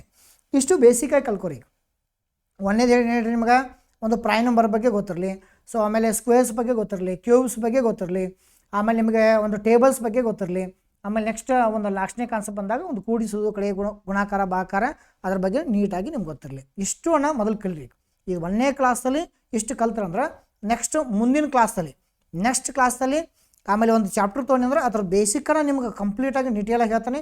ಆಮೇಲೆ ಹೇಳಿ ಅದ್ರ ಟೈಪ್ 1 ಟೈಪ್ 2 ಹೇಳ್ತಾ ಬರ್ತಾನೆ. ಅದ್ರ ಜೊತೆಗೆ ನಿಮ್ಗೆ LCM, SCF, ಆಮೇಲೆ ಫ್ರಾಕ್ಷೇಷನ್ ಹೆಂಗೆ ಕಲಿಬೇಕು, ಆಮೇಲೆ ಆ ಪಾಯಿಂಟ್ ಡೆಸಿಮಲ್ದಲ್ಲಿ ಕಾನ್ಸೆಪ್ಟ್ ಹೆಂಗಿದೆ ಅವೆಲ್ಲ ಪ್ರತಿಯೊಂದು ನಿಮಗೆ ಒನ್ ಬೈ ಆ ಕ್ಲಾಸ್ ಟಾಪಿಕ್ ಇದ್ದಾಗ ಅದರಲ್ಲಿ ನಿಮ್ಗೆ ಒಂದು ಸ್ವಲ್ಪ ಡೀಟೇಲಾಗಿ ಎಕ್ಸ್ಪ್ಲೇಷನ್ ಮಾಡಿ ಅದ್ರ ಬಗ್ಗೆ ಹೇಳ್ಕೊಡ್ತೀನಿ. ನಿಮ್ಗೆ ಏನರೇ ತೊಂದರೆ ಇತ್ತು ಅಂದ್ರೆ ನೀವು ನಮಗೆ ಒಂದು ಮೆಸೇಜ್ ಮಾಡ್ಬೋದು, ಒಂದು ಫೋನ್ ಮಾಡ್ಬೋದು, ಎಲ್ಲ ನೀಟಾಗಿ ಹೇಳ್ಕೊಡ್ತೀವಿ. ಯಾವುದೇ ಥರದ ಗಡಿಬಿಡಿ ಮಾಡೋಕ್ಕೆ ಹೋಗಬಾರ್ದು. ಆಮೇಲೆ ನೆಕ್ಸ್ಟ್ ಕ್ಲಾಸ್ ಅಂತೇಳಿ ನನಗೆ ಗೊತ್ತಿದೆ ಯಾವ್ಯಾವ ಕ್ಲಾಸ್ ಯಾವ ಟೈಮಿಗೆ ಏನು ಮಾಡಬೇಕು ಅಂತೆಲ್ಲ ಕಂಪ್ಲೀಟ್ ನಂಗೆಲ್ಲ ಒಂದು ಮಾಹಿತಿ ಇರುತ್ತೆ. ಅಷ್ಟು ನೀವು ಗಮನಿಸ್ತಾ ಬನ್ನಿ. ಒಂದು ವಿಚಾರ, ಆಮೇಲೆ ನಿಮ್ಗೆ ಏನೇ ಇದ್ರೂ ಕೂಡ ಸೊ ಕಂಪ್ಲೀಟ್ ನಿಮಗೇನಿದೆ. ಆಮೇಲೆ ಇಲ್ಲಿ ಏನಿದೆ ಅಂದರೆ ಇಲ್ಲಿ ನೋಡ್ಬೋದು. ಸೊ ಇಲ್ಲಿ ನೀವು ಬರೆದಿರೋ ಒಂದು ಪುಸ್ತಕ ಇದೆ, ಮೆಂಟಲ್ ಎಬಿಲಿಟಿ ನಿಂಗಪ್ಪ ಎಚ್ ಅಂತೇಳಿ. ಸೊ ಆ ಪುಸ್ತಕದಲ್ಲಿರ್ತಕ್ಕಂಥ ಕಾನ್ಸೆಪ್ಟ್ಗಳನ್ನು ಕೂಡ ಇಲ್ಲೆಲ್ಲ ಕವರ್ ಮಾಡ್ತಾ ಬರ್ತೀನಿ. ಆಮೇಲೆ ನಿಮ್ಗೆ ನೆಕ್ಸ್ಟ್ ಇದನ್ನೆಲ್ಲ ಕ್ಲಾಸ್ ಎಲ್ಲ ಮುಗಿದ ತಕ್ಷಣ ನಿಮ್ಗೆ ಹೊಸ ಎಡಿಷನ್ ಬುಕ್ ಬರುತ್ತೆ. ಈಗ ಅದು 5ನೇ ಎಡಿಷನ್, ಇದು 4ನೇ ಎಡಿಷನ್ ಇದೆ. ಆ 5th ಎಡಿಷನ್ 2026 ಎಡಿಷನ್ ಸದ್ಯ ನಮ್ಗೆ ರಿಲೀಸ್ ಮಾಡ್ತೀನಿ. ಅದನ್ನು ಕೂಡ ಅಲ್ಲಿಯೂ ಪ್ರಾಕ್ಟೀಸ್ ಮಾಡ್ತಾ ಹೋಗ್ರಿ. ಅಲ್ಲಿಯೂ ಕೂಡ ಆ ಬುಕ್ಸ್ ತೆಗೆದುಕೊಂಡು ನಮ್ಮ ಆ್ಯಪದಲ್ಲಿನೂ ನೀವು ಏನು ಮಾಡ್ಬೋದು, ಅಲ್ಲಿ ಒಂದು ಬೈ ಮಾಡ್ಬೋದು. ಆ್ಯಪದಲ್ಲಿ ಬೈ ಮಾಡಿ ನಿಮ್ಗೆ ಅತ್ಯಂತ ಕಡಿಮೆ ಬೆಲೆಯಲ್ಲೂ ನಾವು ಒಂದು 2026 ಎಡಿಷನ್ ಬುಕ್ಕು ಕೊಡ್ತೀವಿ. ನಿಮ್ಗೆ ಅತ್ಯಂತ ಕಡಿಮೆ ಬೆಲೆಯಲ್ಲೂ ಕೂಡ ನಿಮಗೆ ಪುಸ್ತಕ ಸಿಗ್ತೈತಿ.